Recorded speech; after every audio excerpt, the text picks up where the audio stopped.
Beliau sudah mengatakan kesanggupan, sekaligus melalui sekretaris beliau, Ibu Utami, juga sudah mengatakan segera akan bergabung. Pak Susanto, siap untuk doanya ya? Oke, terima kasih. Bapak Ibu, mohon maaf sekali lagi. Untuk nama masih ada kami temukan atas nama Galaxy A50s dan Redmi, mohon diganti menjadi nama dan nama sekolah atau nama instansi. Mohon maaf pada Bapak Ibu yang merasa memakai nama handphonenya Galaxy A50 dan Redmi, mohon diganti menjadi nama dan instansi. Terima kasih.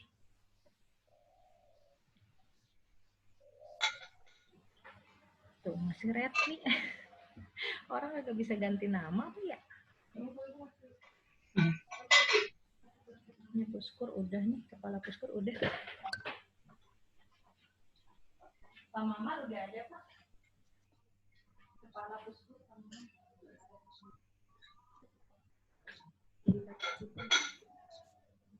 Mohon izin kita sapa Pak Maman Faturrahman, Kapuskur, sudah bergabung. Pak Maman, Assalamualaikum ya. Pak Maman. Waalaikumsalam. Assalamualaikum. Alhamdulillah, wajah Pak Maman belum nampak. Alhamdulillah, terima kasih. Mudah-mudahan sehat semuanya ya. Terima kasih. Ya, alhamdulillah. Alhamdulillah Bapak dan Ibu. Para Okay. narasumber kita sudah bergabung bersama dengan kita. Terima kasih Pak Maman. Ya, sama-sama. Terima kasih Pak Yaswardi. Sehat ya Pak, mudah-mudahan semuanya. Alhamdulillah. Alhamdulillah. Menjak pulang dari Puskur, makan nasi di sana rupanya membawa berkah gitu Pak Maman. Ya, insya Allah. Amin. Terima kasih. Assalamualaikum Pak Dirjen, sudah hadir bersama dengan kita. Alhamdulillah. Halo, Assalamualaikum Pak Kapus. Waalaikumsalam Pak Dirjen. Alhamdulillah. Mohon izin Pak Dirjen, sudah bisa kita mulai? Silakan Pak Kapus. Oke, terima kasih. Silakan Mbak Melan. Baik Pak. Host mohon di-record dan live YouTube. Host.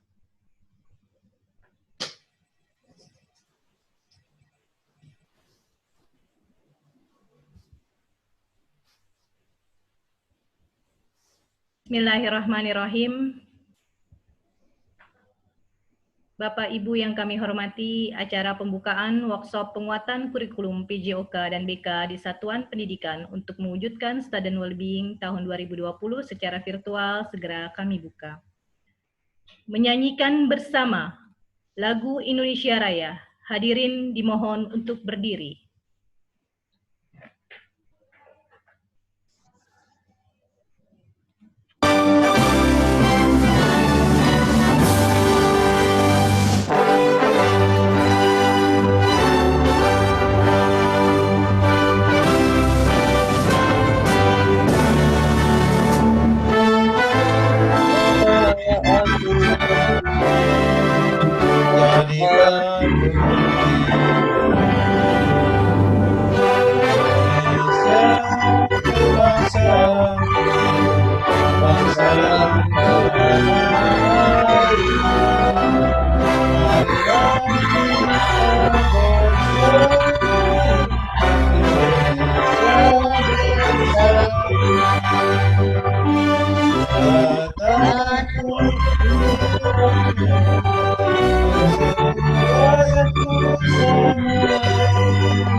Hadirin disilahkan duduk kembali. Terima kasih. Yang terhormat, Direktur Jenderal Guru dan Tenaga Kependidikan, Bapak Dr. Iwan Syahril, PhD. Yang kami hormati Kepala Pusat Kurikulum dan Perbukuan Kemendikbud, Bapak Maman Faturrahman, PhD. Kepala P4TK Penjas dan BK, Bapak Dr. Haji Yaswardi, MSI. Ketua APKIN, Profesor Dr. Muhammad Farojin, MPD. Ketua IBKS, Ibu Dr. Anda Tuti Sukarni, MPD Kons. Seluruh guru besar dan seluruh peserta workshop penguatan kurikulum PJOK dan BK di Satuan Pendidikan untuk mewujudkan Student Wellbeing tahun 2020 yang berbahagia. Assalamualaikum warahmatullahi wabarakatuh. Waalaikumsalam warahmatullahi.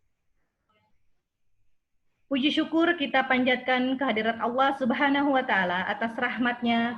Pada siang hari ini kita dapat menghadiri workshop penguatan kurikulum PJOK dan BK di Satuan Pendidikan secara virtual. Mengawali acara ini, pembacaan doa yang akan dipimpin oleh Bapak Susanto. Pada beliau kami silahkan. Mohon izin Pak Dirjen, mohon izin Pak Kapus, Bapak Ibu peserta workshop sekalian, marilah kita berdoa sejenak untuk mengawali kegiatan ini agar supaya kegiatan ini diridhai oleh Allah dan membawa berkah bagi kita semua. Izinkan kami membawakan doa secara Islam, bagi Bapak Ibu yang beragama lain dipersilakan untuk menyesuaikan. Marilah kita berdoa. Astaghfirullahaladzim, astaghfirullahaladzim, astaghfirullahaladzim. Asyhadu an la ilaha illallah wa asyhadu anna Muhammadan abduhu wa rasuluh. Allahumma shalli wa sallim ala Sayyidina Muhammad wa ala ali Sayyidina Muhammad. Ya Allah, Tuhan kami, pada siang hari ini kami memulai workshop penguatan kurikulum PJOK dan BK dalam naungan di institusi kami. Kuatkanlah niat kami bekerja hanya untuk menghadap ridho-Mu, ya Allah, sehingga bernilai ibadah di sisi-Mu. Ya Allah, Tuhan yang memiliki hati-hati kami, jadikanlah keikhlasan sebagai selimut hati kami, sehingga setiap kerja yang kami lakukan, Engkau terima sebagai ibadah. Ya Allah, Tuhan yang Maha Kuat, kuatkanlah tekad, kesabaran, dan pengetahuan kami dalam mengerjakan tugas-tugas ini, sehingga kami dapat mewujudkan dokumen atau naskah kurikulum PJOK dan BK secara baik dan benar. Ya Allah, Tuhan yang Maha Lembut dan Maha Halus, lembutkanlah hati kami, tenangkanlah kami dalam bekerja, sehingga bisa menyelesaikan pekerjaan ini dengan tuntas. Ya Allah, aku memohon kepadamu agar Engkau menjadikan sebaik-baik umur kami pada akhirnya, sebaik-baik amal kami pada penutupnya, sebaik-baik hari kami adalah saat bertemu denganmu. Ya Allah, Tuhan yang Maha mengabulkan, terimalah dan kabulkanlah doa kami. Rabbana atina fid dunya hasanah wa fil akhirati hasanah wa qina adzabannar. Subhana rabbika rabbil izzati amma yasifun. Wassalamu alal mursalin walhamdulillahi rabbil alamin. Terima kasih. Assalamualaikum warahmatullahi wabarakatuh. Waalaikumsalam warahmatullahi wabarakatuh. Bismillah. Bapak dan Ibu yang kami hormati, acara selanjutnya laporan pelaksanaan kegiatan yang akan disampaikan oleh Kepala P4TK Penjas dan BK kepada Bapak Dr. Yaswardi, MSI. Kami silahkan. Terima kasih. Mohon izin Bapak Dirjen. Bismillahirrahmanirrahim. Assalamualaikum warahmatullahi wabarakatuh. Waalaikumsalam warahmatullahi wabarakatuh. Selamat siang dan salam sejahtera untuk kita semuanya. Yang sangat kita hormati sekaligus yang kita banggakan. Yang terhormat Bapak Direktur Jenderal Guru dan Tenaga Kependidikan, Bapak Dr. Iwan Syahril, PhD. Yang kita hormati Kapuskur, Buk, Kemendikbud, yang terhormat Bapak Maman Faturrahman, PhD. Yang kita hormati Ketua APKIN, yang terhormat Bapak Profesor Farojin. Ketua IBKS, Yang kita hormati narasumber pakar PJOK dan BK yang hadir pada kesempatan ini, pejabat struktural dan fungsional P4TK Penja dan BK yang hadir bersama dengan kita, yang kami hormati sekaligus yang berbahagia, peserta workshop penguatan kurikulum PJOK dan BK untuk mewujudkan student well-being di satuan pendidikan. Yang berbahagia panitia pelaksana. Puji dan syukur kepada Allah Subhanahu wa taala, alhamdulillah. Pada siang berbahagia ini kita dapat bertemu secara virtual dalam rangka silaturahmi. Insya Allah sebentar lagi kita akan mendengarkan arahan-arahan dari yang terhormat Bapak Dirjen GTK, sekaligus kita mohonkan membuka kegiatan workshop secara resmi. Ucapan terima kasih dan apresiasi kepada Bapak Dirjen, Kapuskur, Buk, Ketua Apkin, pakar yang hadir pada kesempatan ini yang telah meluangkan waktunya dalam rangka membangun kebersamaan, bagian daripada kolaborasi. Bapak Dirjen selalu menggunakan istilah gotong royong. Bapak dan Ibu yang kami hormati, terkhusus kepada Bapak Dirjen, mohon izin kami untuk menyampaikan beberapa hal yang dirasa perlu sebagai berikut.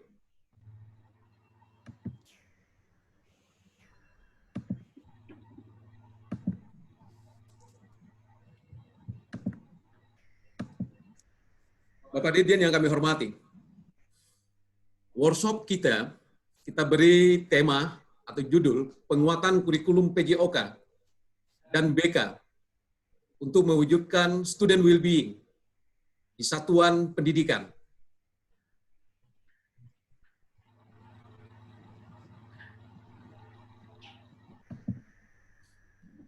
Adapun yang melatar belakangi kegiatan kita, Bapak Dirjen kami hormati, hasil survei, baik itu yang sudah kita lakukan di P4TK Penja dan BK dalam rangka mendapatkan data primer, maupun dari data sekunder, ada beberapa hal yang memang perlu kita melakukan penguatan terhadap kurikulum PJOK dan BK di satuan pendidikan. Yang kedua, hasil audiensi dengan Kapus Kodbuk 1 bulan sebelumnya, ada suatu semangat bersama.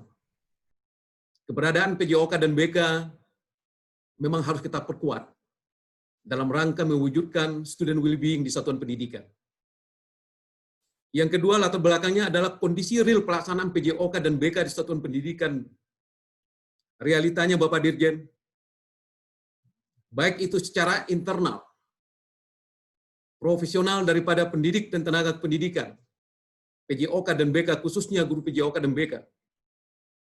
Dari data yang kita peroleh dan kita dapat, perlu melakukan peningkatan kompetensinya secara terus-menerus, continuous improve. Kondisi di lapangan, sarana prasarana pendukung PJOK dan BK, ternyata juga ada kendala dan masalah, sehingga ini berdampak terhadap proses pelaksanaan mata pelajaran PJOK dan layanan bimbingan dan konseling di satuan pendidikan. Di satu sisi Bapak Dirjen, pengambil kebijakan di daerah, karena bimbingan dan konseling sampai hari ini belum termasuk di dalam struktur kurikulum nasional dalam bentuk standar isi.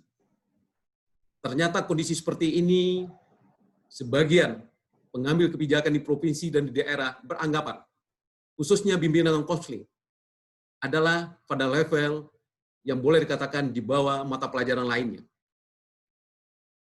Kemudian pandemi COVID-19 membuat kita harus melakukan inovasi dan kreativitas. Harus melakukan penyesuaian-penyesuaian. Bapak Dirjen sering mengatakan, perlu ada standar kompetensi yang sifatnya esensial yang harus kita dapatkan. Standar kompetensi yang sifatnya prasyarat yang harus dikondisikan. Tidak lain tidak bukan dalam rangka mewujudkan layanan terfokus kepada peserta didik.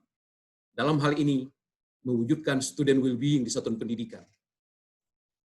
Dari 3 latar belakang di atas Bapak Dirjen, kita dalam hal ini P4TK Penja dan BK bersama dengan tim dan melalui Puskor Buk ada satu solusi yang harus kita lakukan.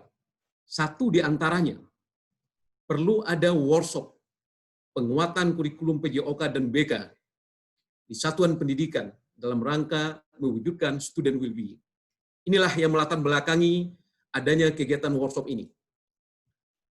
Kemudian Bapak Dirjen, alhamdulillah dalam rangka menjawab apa yang harus dilakukan dalam rangka penguatan kurikulum PJOK dan BK, kita menghadirkan narasumber yang sangat potensial. Satu adalah Bapak Dirjen, Dr. Iwan Sahrul PhD, Kapus Kurbuk, Bapak Maman Fatur Rahman PhD, Profesor Dr. Adang Suherman MPD. Ini adalah untuk PJOK dari UPI, Profesor Dr. Sufyan Hanif MPD. Ini dari UNJ, juga untuk PJOK, Profesor Dr. Muhammad Farozin MPD, dalam status sebagai Ketua Akim dan Pakar BK. Profesor Dr. Samsu Yusuf dari UPI, Pakar BK. Kemudian Widiswara senior kita dari PJOK, Dr. Sugito Adi, dan Widiswara dari BK, yaitunya Ibu Ana Susanti MPD. Bapak Dirjen yang kami hormati, adapun materi workshop yang akan kita sampaikan selama 4 hari dari tanggal 1 sampai tanggal 4. Pertama adalah memberikan batasan apa itu student well-being dalam PJOK dan BK. Yang kedua adalah manfaat apa yang harus didapat dari adanya aktivitas mata pelajaran PJOK dan BK. Lalu hasil kajian pelaksanaan kurikulum 13, Bapak dan Ibu, seperti apa kondisi di lapangannya. Lalu hasil kajian-kajian terhadap dokumen PJOK dan BK yang ada pada kesempatan ini. Akhirnya Bapak Dirjen akan kita wujudkan dalam bentuk rekomendasi yang akan disampaikan oleh para pakar, oleh narasumber lainnya, dan oleh peserta dalam workshop ini sendiri. Kami rasa ini Bapak Dirjen beberapa hal yang perlu kami sampaikan. Moga-moga saja workshop ini Bapak Dirjen untuk tahap 1. Kita laksanakan tanggal 1 sampai tanggal 4. Berkemungkinan Bapak Dirjen mohon izin kita akan lanjutkan nanti kepada tahap kedua.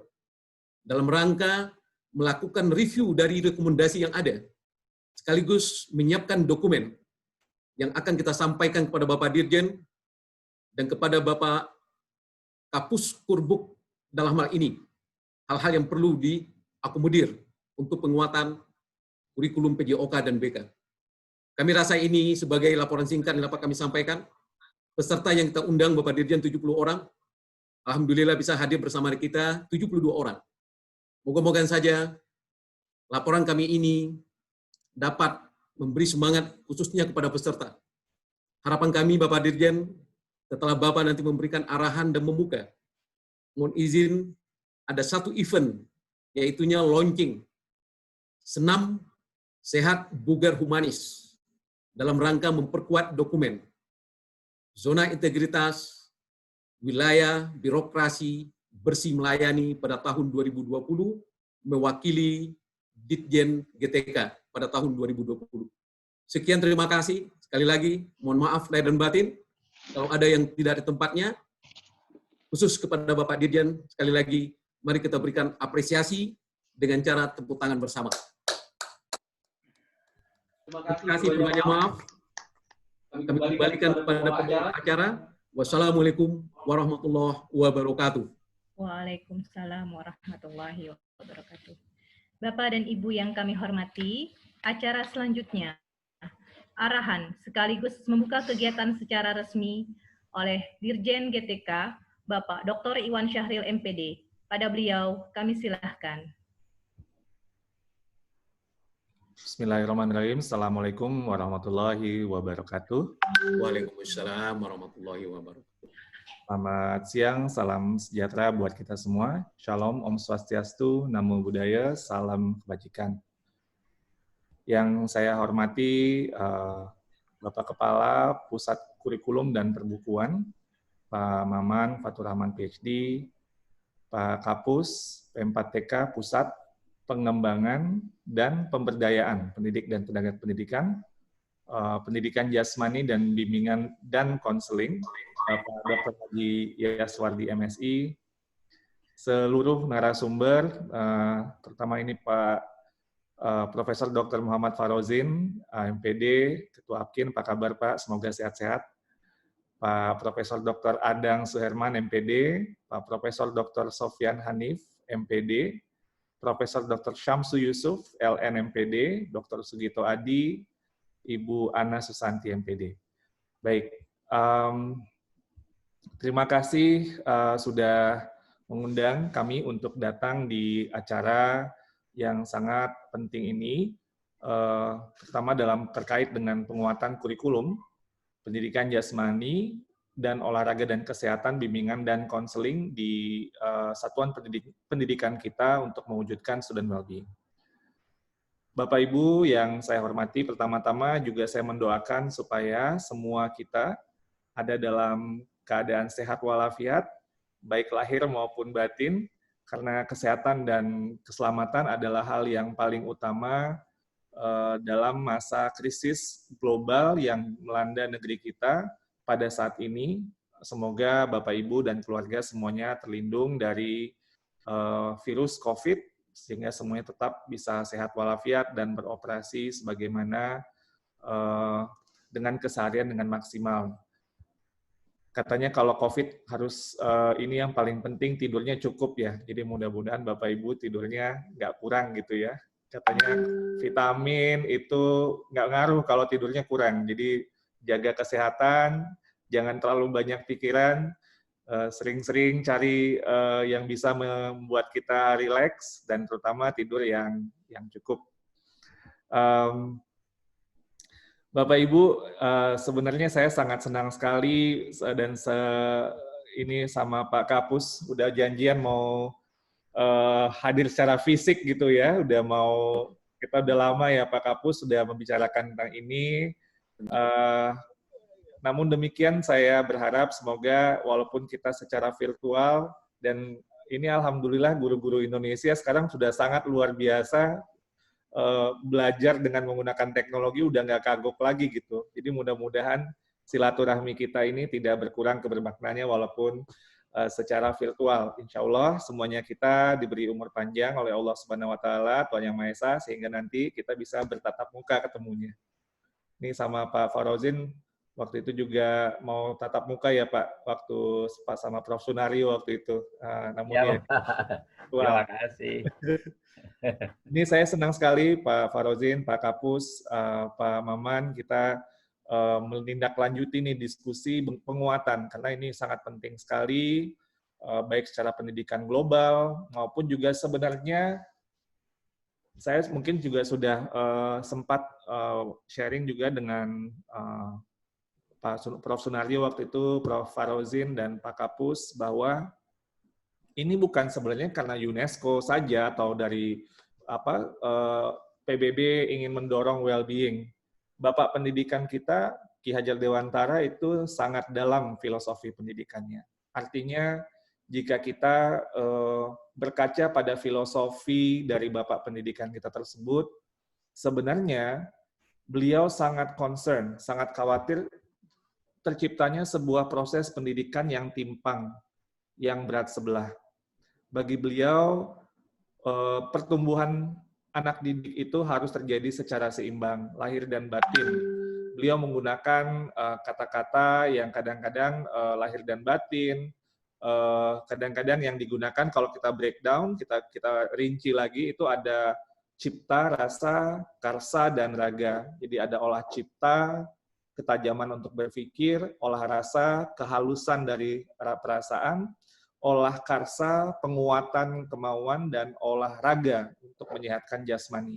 Ini adalah kerangka dari totalitas atau holistik, pendidikan yang holistik dalam filosofi Ki Hajar Dewantara.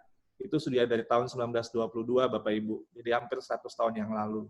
Termasuk juga pendidikan yang berpusat kepada murid. Bapak pendidikan kita sangat visioner sebenarnya, namun kadang-kadang sering terlupakan. beliau belajar ilmu pendidikan memang sangat luar biasa.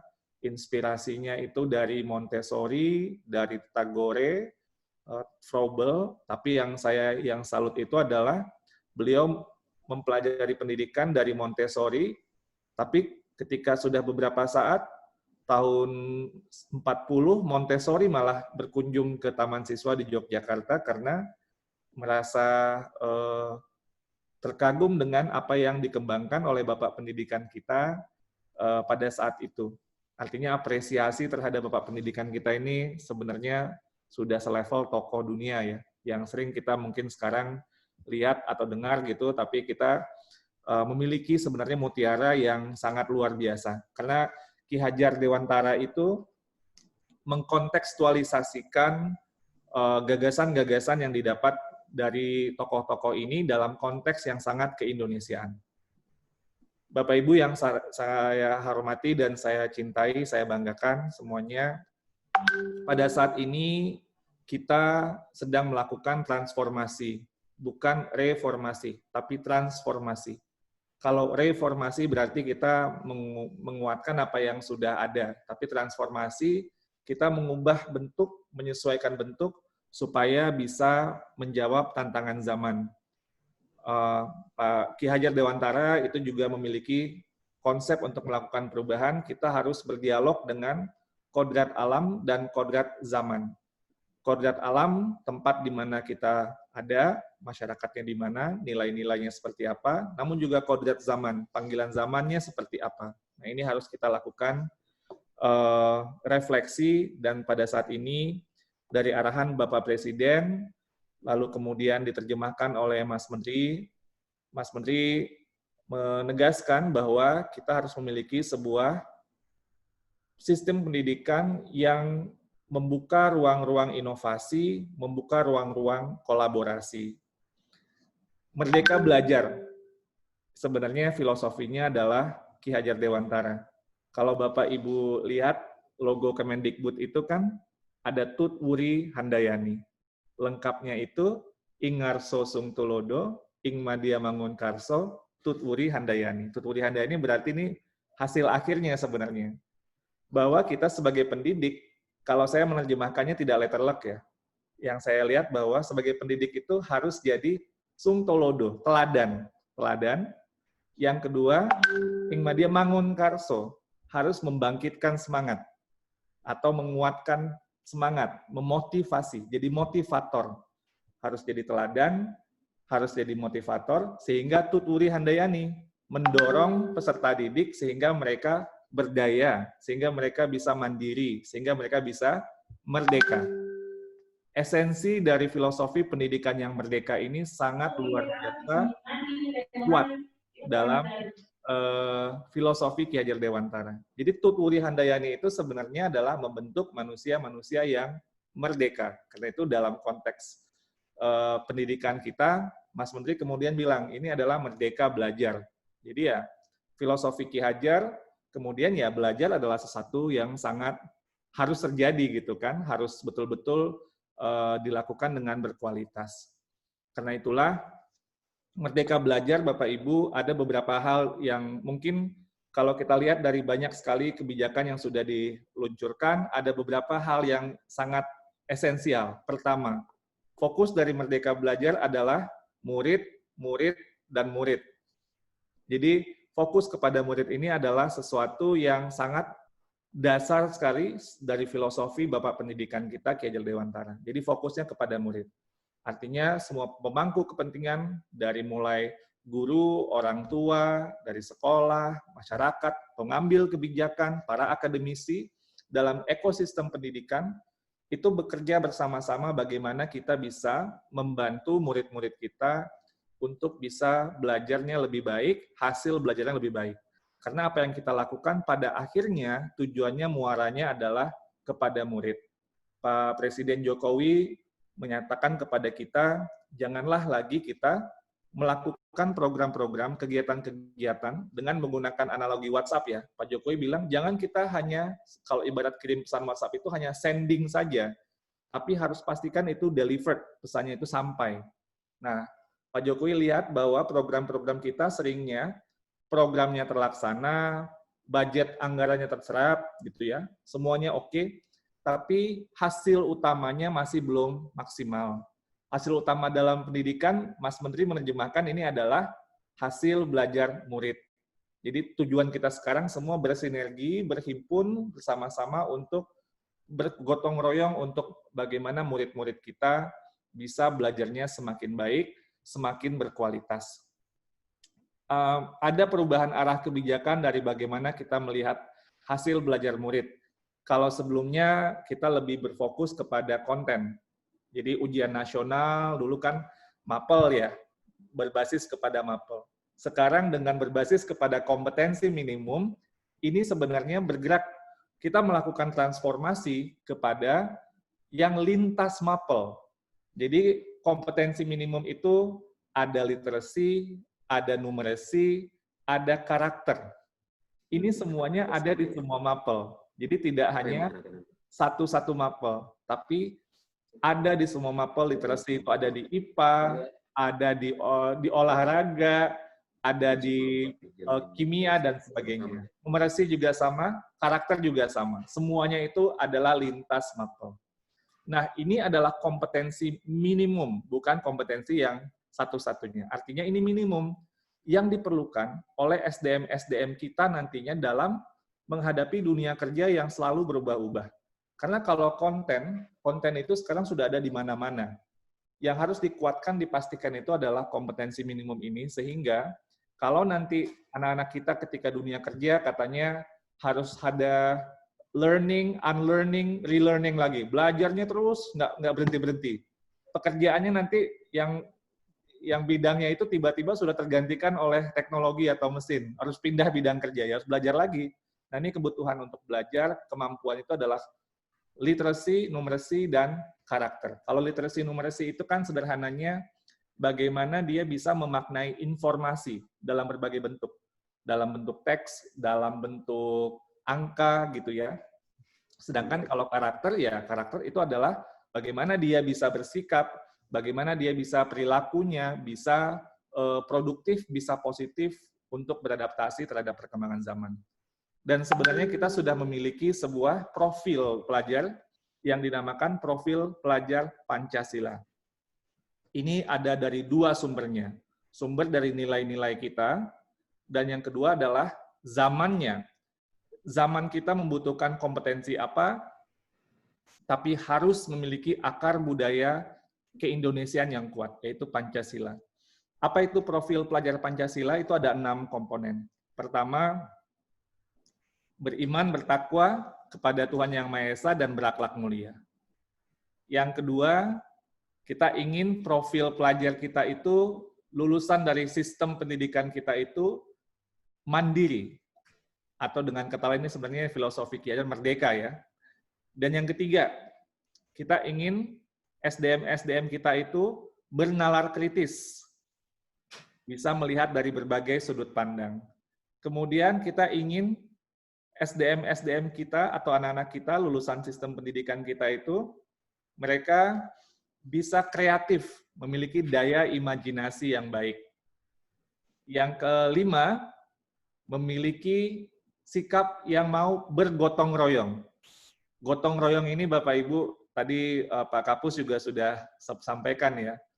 Ini kami percaya kalau yang akan bisa mengakselerasi bangsa Indonesia, negara kita untuk maju, ini adalah satu hal kearifan lokal kita, warisan nenek moyang kita, yang tidak ada di negara lain Bapak Ibu. Ini kalau kita maknai bersama-sama, gotong royong itu bukan sekedar kolaborasi. Gotong royong itu ada empati sosial, ada rasa tanggung jawab secara sosial. Dia tidak hanya memikirkan dirinya, tapi dia memikirkan masyarakat atau lingkungannya. Kalau ada yang mengalami kesulitan, kalau dalam filosofi gotong royong, warga akan bersama-sama mengumpulkan tenaga, bantuan, apa saja yang bisa disumbangkan untuk membantu yang sedang dalam kesusahan tersebut. Nah, ini yang namanya kolaborasi atau gotong royong. Yang ini lebih keren lagi dari kalau kompetensi global itu hanya kolaborasi, Bapak Ibu. Tapi kita memiliki warisan nenek moyang kita, yaitu ada empati sosial, ada tanggung jawab sosial. Ini luar biasa. Kalau kita masing-masing dari anak-anak kita, dan dicontohkan oleh kita sendiri, dalam filosofi gotong royong ini akan jadi dahsyat. Kita bisa mengejar Singapura, kita bisa mengejar Finlandia, dan lain sebagainya.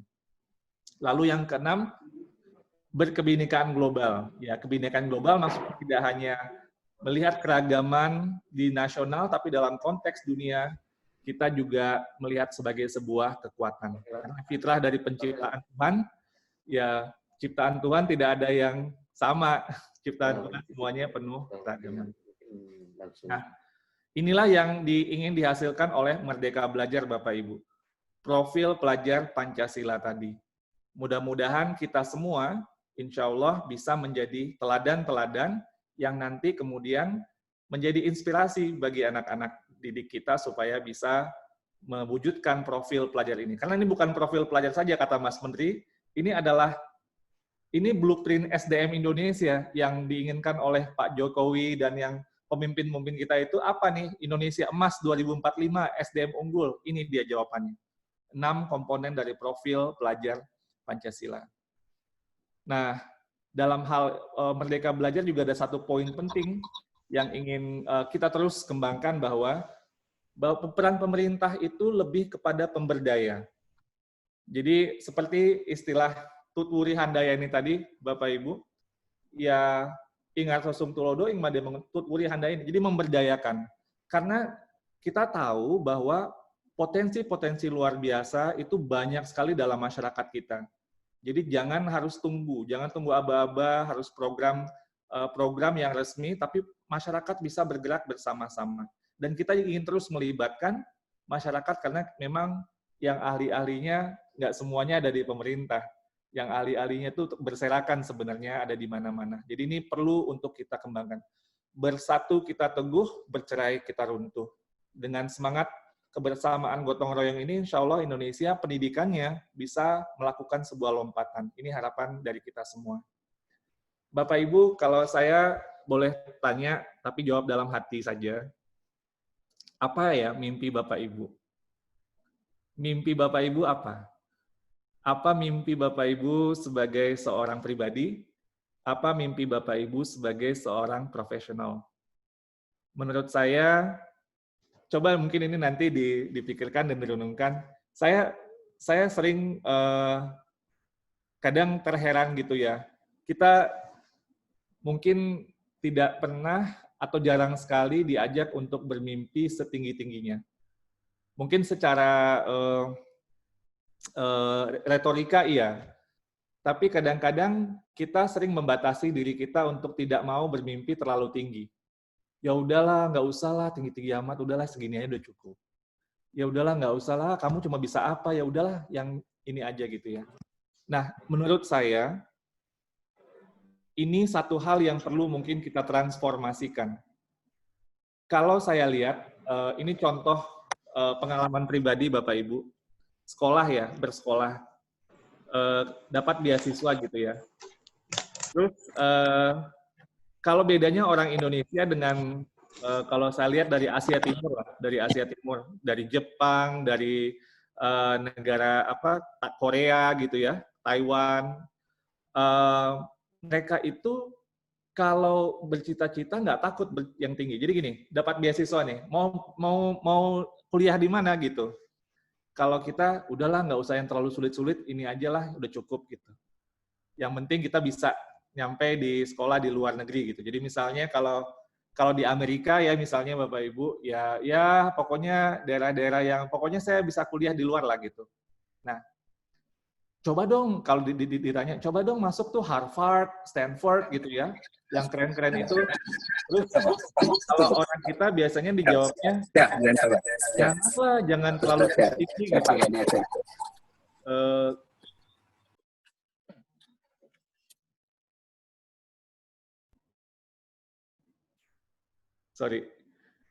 Janganlah gitu ya, ayo dong ke Harvard, ke Stanford, atau ke apa, janganlah, kamu tuh sadar diri lah, dari Indonesia nggak bisa lah kayak gitu.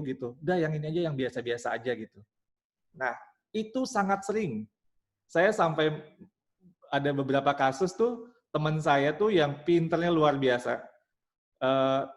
Tapi nggak berani untuk terlalu itu. Nah, bedanya sama orang Asia Timur, Bapak Ibu, yang saya lihat ya, orang Asia Timur itu kalau misalnya ya, saya punya teman nih orang Jepang, dia masuk universitas yang top, namanya Columbia University, itu sekelas lah kayak Harvard gitu ya, sama Stanford dan lain-lain. Itu Ivy League istilahnya ya, itu Liga 1, liga utamanya gitu. Dia kayaknya biasa-biasa aja gitu ya, diam-diam.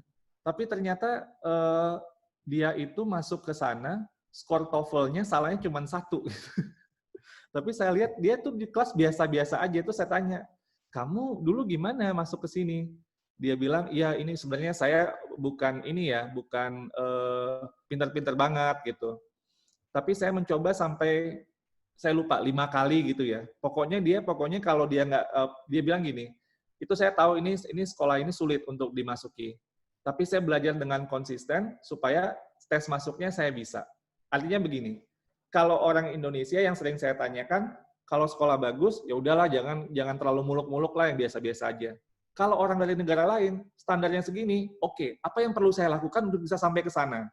Nah, ini beda, sikap mental yang beda. Kalau yang satu, ya udahlah, jangan terlalu ini. Yang satu lagi, itu ingin mencapai ekspektasi kualitas yang tinggi, dan sesulit apapun dia akan bekerja keras untuk mencapai itu. Nah, ini menurut saya, kenapa tadi saya tanyakan mimpi Bapak Ibu apa, poin saya adalah, kalau mimpi itu kurang tinggi, ayo bikin yang lebih tinggi. Kalau merasa kurang mampu, ayo kita belajar sama-sama. Jangan melemahkan semangat, tapi menguatkan semangat untuk itu. Nah, saya kemudian masuk ke kurikulum. Kan ini judulnya, workshop-nya apa nih Pak Kapus? Penguatan kurikulum. Iya. Kan? Untuk mewujudkan student well-being. Nah, pertanyaan saya kepada Bapak Ibu, nah ini para pakar yang bakal inilah nanti ya, yang akan menerjemahkan ini, saya cuma mengasih wacana saja. Apa kondisi ideal dari student well-being ini, gitu kan? Apa yang paling ideal itu seperti apa? Lalu kemudian, apa standar yang paling hebat itu dalam ilmu PJOK dan BK ini seperti apa? Nah, lalu kemudian saya mengajak Bapak Ibu semua untuk mengidentifikasi ini dan kemudian memberi analisis gap kita tuh ada di mana gitu. Nah, ini yang menurut saya perlu kita identifikasi, standar terbaik itu ada di mana, well-being yang terbaik itu seperti apa, standar ilmunya seperti apa, nah gap kita tuh ada di mana. Jangan berkecil hati dengan gap yang ada. Seorang Ki Hajar Dewantara, seorang Kartini, seorang Bung Hatta, Bung Syahrir, Bung Karno, itu tidak pernah berkecil hati karena Indonesia pada waktu mereka bergerak untuk kemerdekaan, masih banyak kekurangannya. Keterbatasan itu tidak menyurutkan langkah para pendiri Republik ini untuk kemudian membuat Indonesia menjadi negara merdeka. Kita banyak sekali teladan-teladan dari tokoh-tokoh perjuangan kita, bahwa keterbatasan itu sama sekali bukan menjadi halangan. Karena itu yang sering dijadikan sebagai modal bagi mereka itu, saya selalu dari Kartini, kalau kita baca tulisannya ya, jangan tulisan tentang Kartini, tulisan yang ditulis oleh Kartini, tulisan yang ditulis oleh Ki Hajar Dewantara, oleh Bung Karno, Bung Hatta, itu selalu menekankan kata-kata kemauan. Kartini berkata, 2 kata yang menurut dia itu bisa membuat dia mendaki gunung seterjal apapun, yaitu kata-kata aku mau. Kalau sudah aku mau, kalau menurut Kartini, itu dahsyat sekali dampaknya. Nah, insya Allah Bapak Ibu, mudah-mudahan kita semua di sini aku mau untuk menguatkan bagaimana kurikulum PJOK kita, kurikulum BK kita, bisa mendaki gunung seterjal apapun yang tertinggi, sehingga tujuannya bukan buat kita kan, kembali lagi tujuannya buat anak-anak kita. Sehingga SDM unggul, profil pelajar Pancasila tadi bisa kita wujudkan bersama-sama. Bergotong royong, saya yakin kita akan menguatkan kekuatan kita, walaupun kekuatan kita itu banyak sekali ketidaksempurnaannya, tapi insya Allah kalau kita bergotong royong, kita bisa saling menutupi, sehingga melengkapi, menyempurnakan secara kolektif untuk anak-anak kita. Bapak Ibu yang saya hormati, saya cintai, saya banggakan, Pak Kapus Kurbuk, Pak Maman nanti akan menggambarkan tentang kurikulum, arahnya seperti apa. Tapi yang ingin saya tekankan di sini, kurikulum kita itu adalah kurikulum yang akan membuka ruang inovasi, yang akan membuka ruang kolaborasi. Dan ini kolaborasi, inovasi bukan saja di dalam disiplin, tapi antar disiplin. Ini misalnya sekarang PJOK aja tuh sebenarnya itu disiplinnya beda-beda itu. Ada pendidikan jasmani, olahraga kesehatan itu juga banyak sekali turunannya itu. Saya dijelaskan sama Prof. Sunario, ini bimbingan dan konseling gitu ya, Pak Rozin, itu ada kata-kata dan, tolong diingat. Beda itu. Jadi berbeda itu, tapi bisa kemudian ada semacam semangat yang sama. Saya nggak tahu dalam konteks interdisiplinnya seperti apa nih PJOK dan BK. Ini profesor yang pakar-pakar kita di sini yang lebih tahu. Tapi inilah arah kurikulum kita. Bagaimana dari satu bidang dengan bidang lain itu terbuka ruang inovasi, kolaborasi. Sehingga karena permasalahan dalam kehidupan nyata tidak ada yang, oh ini kita memecahkan masalah kemacetan dengan matematika. Nggak bisa. Ada ilmu sosialnya di situ juga mengatasi kemacetan. Nggak bisa cuma diukur masalah polusinya saja. Nggak bisa diukur hanya masalah lebar jalan saja. Ada unsur sosiologis, antropologis, ada mungkin unsur estetika di sana, dan lain sebagainya. Semuanya itu bagian dari kesatuan bagaimana masalah-masalah sehari-hari itu sebenarnya satu. Ilmu itu jadi sebenarnya nyatu ya. Nggak cuma terpisah. Nah inilah yang kita inginkan hadir di kurikulum kita. Mudah-mudahan nanti ini bagian dari diskusi-diskusi yang akan dihadirkan di penguatan kurikulum kali ini. Bapak Ibu, saya juga ingin menyampaikan bahwa saya akan terus mendorong kesempatan-kesempatan baik untuk guru maupun untuk dosen-dosen untuk mengejar ilmu setinggi-tingginya. Beasiswa untuk ilmu-ilmu di bidang pendidikan, saya sudah komunikasikan dengan Direktur Beasiswa LPDP maupun Dirut LPDP. Mohon Bapak Ibu berlomba-lomba untuk mempersiapkan diri. Cari sekolah-sekolah terbaik, baik itu guru maupun dosen punya kesempatan yang sama. Kalau guru ingin menguatkan kompetensi yang nggak perlu S2, S3, itu ada professional education ya, belajar untuk orang praktisi yang mungkin itu non-gelar tapi sangat bermakna, itu bisa kok, mungkin memang secara online ya kalau saat ini, tapi bisa banyak sekali yang bisa ditempuh. Mau itu dari kita juga ada kerjasama dengan NII Singapura, atau mungkin sekolah-sekolah terbaik seperti Harvard, Stanford, atau dari Australia, atau dari Eropa gitu ya, Cambridge atau Oxford, silakan. Bapak Ibu mohon persiapkan diri, apa syarat-syaratnya seperti yang saya ceritakan tadi, cari sekolah terbaik, kejar ilmu tuh setinggi mungkin. Jangan kita hanya yang biasa-biasa saja. Kita ingin pendidikan Indonesia lebih kuat, ilmunya lebih kuat, terutama ini yang bagian perguruan tinggi juga, universitas kita semakin kuat, LPTK kita semakin kuat, sehingga semakin membuat kualitas tadi yang kita harapkan itu hadir. Jadi ini silakan, kalau dengan nanti beasiswa LPDP, baik ini program-program S2, S3 maupun program non-gelar. Non-gelar ini bisa lebih fleksibel, dan sekarang dengan kultur online ini bisa dilakukan secara lebih fleksibel. Waktu Bapak Ibu mungkin bisa lebih mudah untuk diatur dengan kondisi atau cara belajar dengan daring. Nah, ini tolong segera dimanfaatkan, mumpung momentumnya ini lagi lumayan kencang, terutama untuk bidang-bidang ilmu pendidikan. Khususnya dalam hal ini, bagaimana PJ, physical education, bagaimana itu health education, counseling, ya kan, counselor, ya counseling, school counseling, ada psychology mungkin juga ilmunya di situ. Itu kita kejar setinggi-tingginya. Tentunya persiapan menuju ke sana, jangan berputus asa. Kayak teman saya dari Jepang tadi, sampai 5 kali dia coba, dia terus saja. Sampai dia bisa TOEFL-nya cuma salah satu, itu luar biasa bagi saya. Padahal di kelas dia biasa-biasa saja.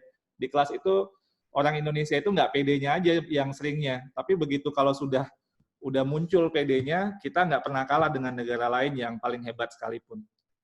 Nah, ini saya ingat cerita teman saya orang Korea ya, nggak salah Korea itu maju Bapak Ibu. Orang Korea itu bilang sama saya, kan dia dari Universitas top ya, saya lupa dari Harvard kalau saya nggak salah. Saya tanya, kamu nanti kembali ke negara kamu enak dong ya, kerjaan langsung terjamin, kan lulusan Harvard. Dia bilang, yang kayak saya gini udah kebanyakan di Korea katanya. Dia agak sulit mencari kerja, artinya sudah jenuh. Katanya saturated, udah jenuh pasar kerja di sana dengan lulusan-lulusan luar negeri yang terbaik. Nggak salah memang Korea itu maju, karena investasi di SDM-nya luar biasa. Orang tua di sana tuh nabung, pokoknya gimana caranya anaknya bisa ke sekolah yang terbaik. Karena persaingannya luar biasa ketat. Nah, ini menurut saya semangat seperti ini harus kita dorong. Saya pribadi ingin terus mendorong ini. Saya juga sebisa mungkin terus untuk melakukan upaya-upaya membuka jalan kepada semua teman-teman di bidang pendidikan. Nah, tapi ini harus dimanfaatkan. Jangan nanti udah dibuka ininya, tapi kita tidak banyak yang bisa memanfaatkan, sayang sekali. Ini menurut saya pada saat ini untuk ilmu pendidikan kita harus kuatkan. Jadi silakan Bapak Ibu guru, sekali lagi Bapak Ibu dosen, Bapak Ibu profesor-profesor yang ada di sini, silakan dorong teman-temannya, dosen-dosen muda kita untuk investasi Indonesia di masa mendatang.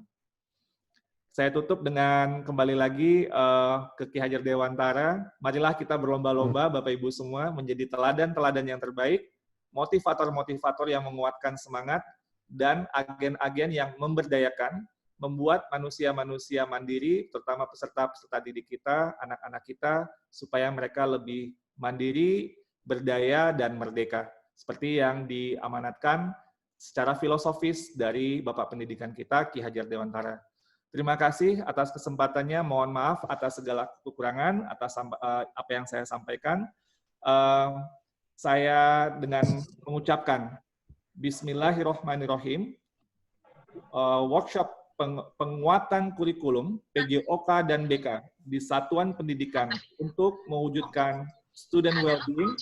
Dengan ini saya buka secara resmi. Semoga acara ini bisa memberikan banyak-banyak keberkahan, banyak inspirasi, banyak-banyak solusi, bukan saja buat kita, tapi yang lebih penting buat kemajuan anak-anak kita yang ada di sekolah. Demikian, terima kasih. Wassalamualaikum warahmatullahi wabarakatuh. Waalaikumsalam warahmatullahi wabarakatuh.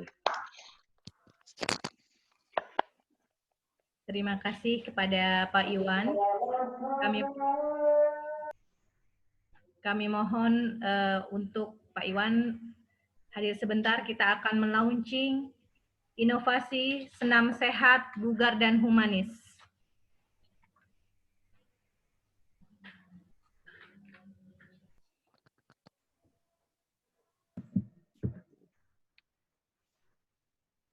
Mohon izin Bapak Dirjen memberikan sedikit pengantar untuk di launching. Silakan Pak Dirjen.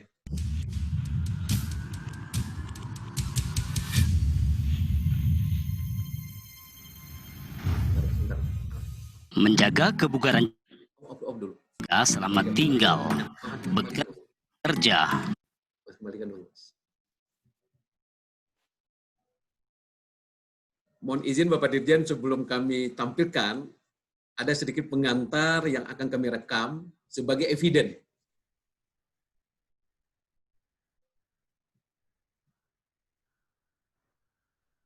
Assalamualaikum Bapak Dirjen.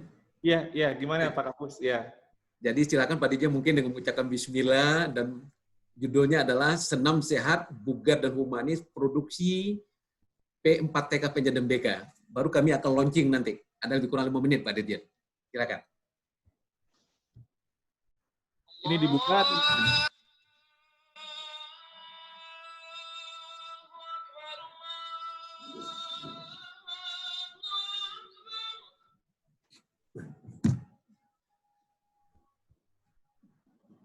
Saya buka ya Pak. Ya betul Pak Dirjen, dibuka dulu Pak Dirjen, silakan. Dengan mengucapkan Bismillahirrahmanirrahim.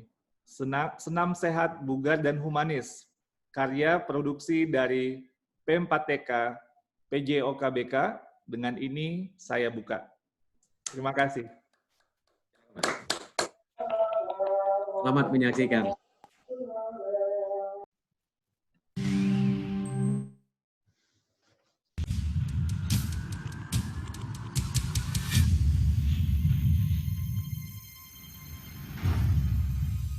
Menjaga kebugaran jasmani dengan berolahraga selama tinggal, bekerja, belajar, dan beribadah di rumah sangat penting untuk meningkatkan imunitas tubuh kita.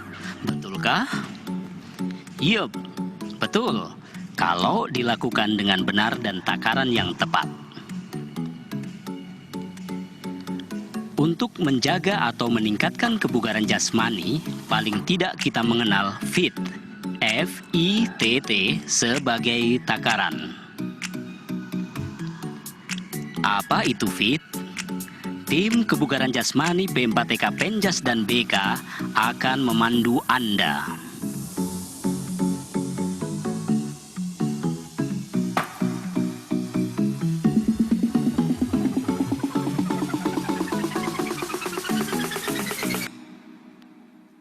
FIT, FITT. F adalah frekuensi, yaitu seberapa sering kita berolahraga. Pertanyaannya, apakah semakin sering seseorang berolahraga akan semakin baik? Tentu tidak. Tubuh kita tentu perlu istirahat untuk beradaptasi terhadap tekanan latihan yang diberikan. Istirahat sama pentingnya dengan latihan itu sendiri. Sering mendengar overtraining kan? Ini justru membahayakan kita. 3 sampai dengan 4 kali dalam seminggu cukup bagi kita yang non-kompetitif atlet. Intensity. Untuk memahaminya, perhatikan tayangan berikut. Untuk menjaga kebugaran, yang kita perlukan dominan pada intensitas rendah.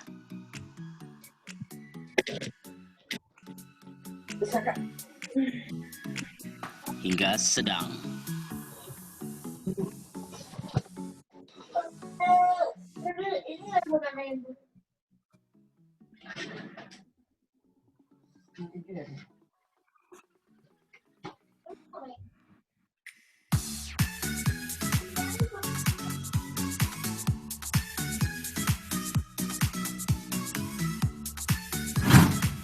Time diwakili oleh huruf T yang pertama, menunjukkan durasi latihan yang efektif yang kita gunakan.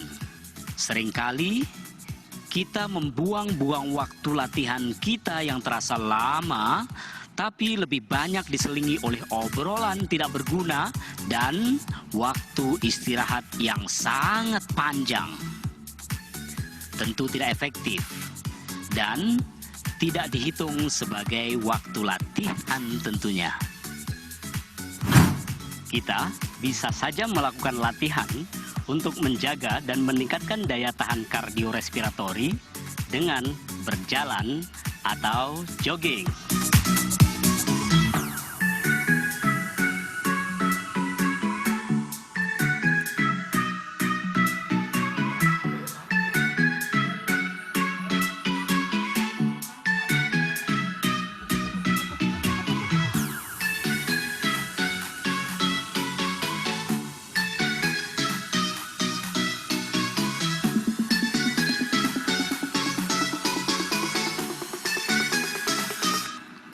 Berjalan atau slow jog dengan intensitas rendah, ini saya lakukan menggunakan durasi sampai dengan 45 menit.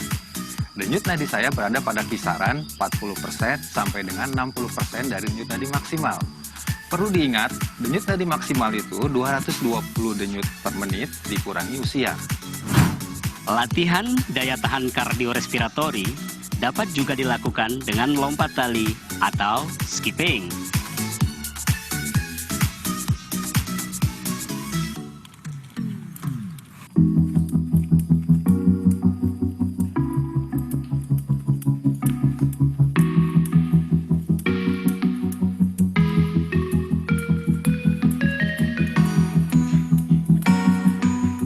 Latihan ini memasukkan unsur kelincahan dan koordinasi memang.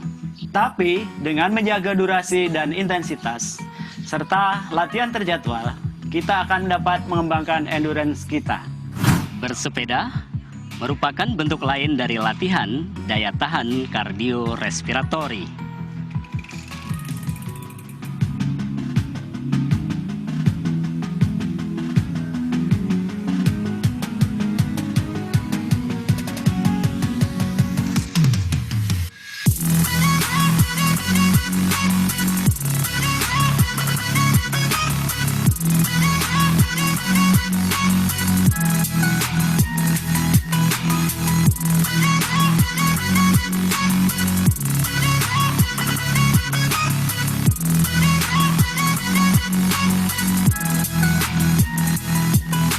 Keuntungan bersepeda adalah latihan yang tidak membosankan karena suasananya bisa berganti-ganti.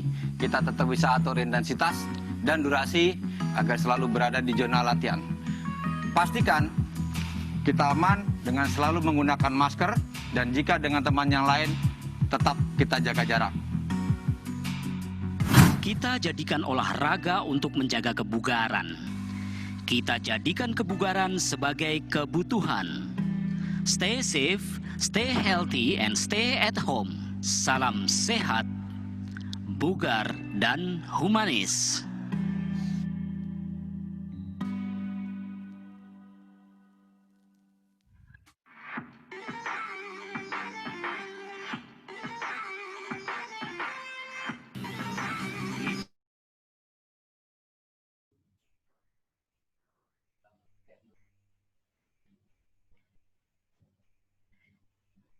Bapak Ibu yang kami hormati, demikianlah rangkaian acara pembukaan workshop penguatan kurikulum PJOK dan BK di Satuan Pendidikan untuk mewujudkan Student Wellbeing tahun 2020 secara virtual. Terima kasih atas segala perhatian dan mohon maaf atas segala kekurangan. Wabillahi taufiq wal hidayah. Wassalamualaikum warahmatullahi wabarakatuh. Waalaikumsalam. Bapak dan Ibu sekalian, kami mohon tetap berada di ruang meeting ini karena kita akan mendengarkan kebijakan dari Kepala Pusat Kurikulum kepada Bapak Maman Fatur Rahman PhD. Kami silahkan. Mohon izin Bapak Dirjen, sebelum Bapak Maman, mohon komentar 1 menit Pak Dirjen. Ini bisa dibuka di YouTube Pak Dirjen, lebih jelas gitu, mohon maaf. Silakan Pak Dirjen. Yang apa Pak? Yang ini, senam kita Pak Dirjen. Oke. Di YouTube cukup jelas. Bismillahirrahmanirrahim. Bapak Ibu semua, selamat menyaksikan video Senam Bugar dan Humanis karya dari P4TK, Menjas BK. Semoga ini dapat memberi inspirasi kita untuk terus menjaga kebugaran dan menguatkan kita menjadi manusia yang lebih humanis. Terima kasih. Oke. Terima kasih Pak Dirjen. Mohon izin ya Pak Kapus, saya pamit dulu. Silakan ya, terima kasih. Pak Farozin, Bapak Ibu semua, mohon maaf kalau saya harus pergi duluan. Sehat-sehat semua. Assalamualaikum warahmatullahi wabarakatuh. Waalaikumsalam. Terima kasih Pak. Waalaikumsalam. Terima kasih Pak. Terima kasih Pak Iwas. Ya, baik. Ibu, kita lanjutkan kepada Bapak Maman Fatur Rahman PhD. Mohon maaf, nanti setelah Pak Maman baru kita istirahat. Terima kasih.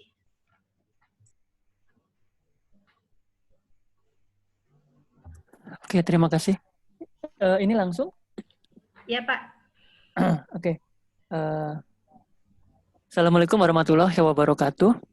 Waalaikumsalam warahmatullahi wabarakatuh. Iya, dan selamat sore Bapak Ibu sekalian. Alhamdulillah, terima kasih bisa bersilaturahmi dalam kesempatan yang sangat baik ini, Bapak dan Ibu.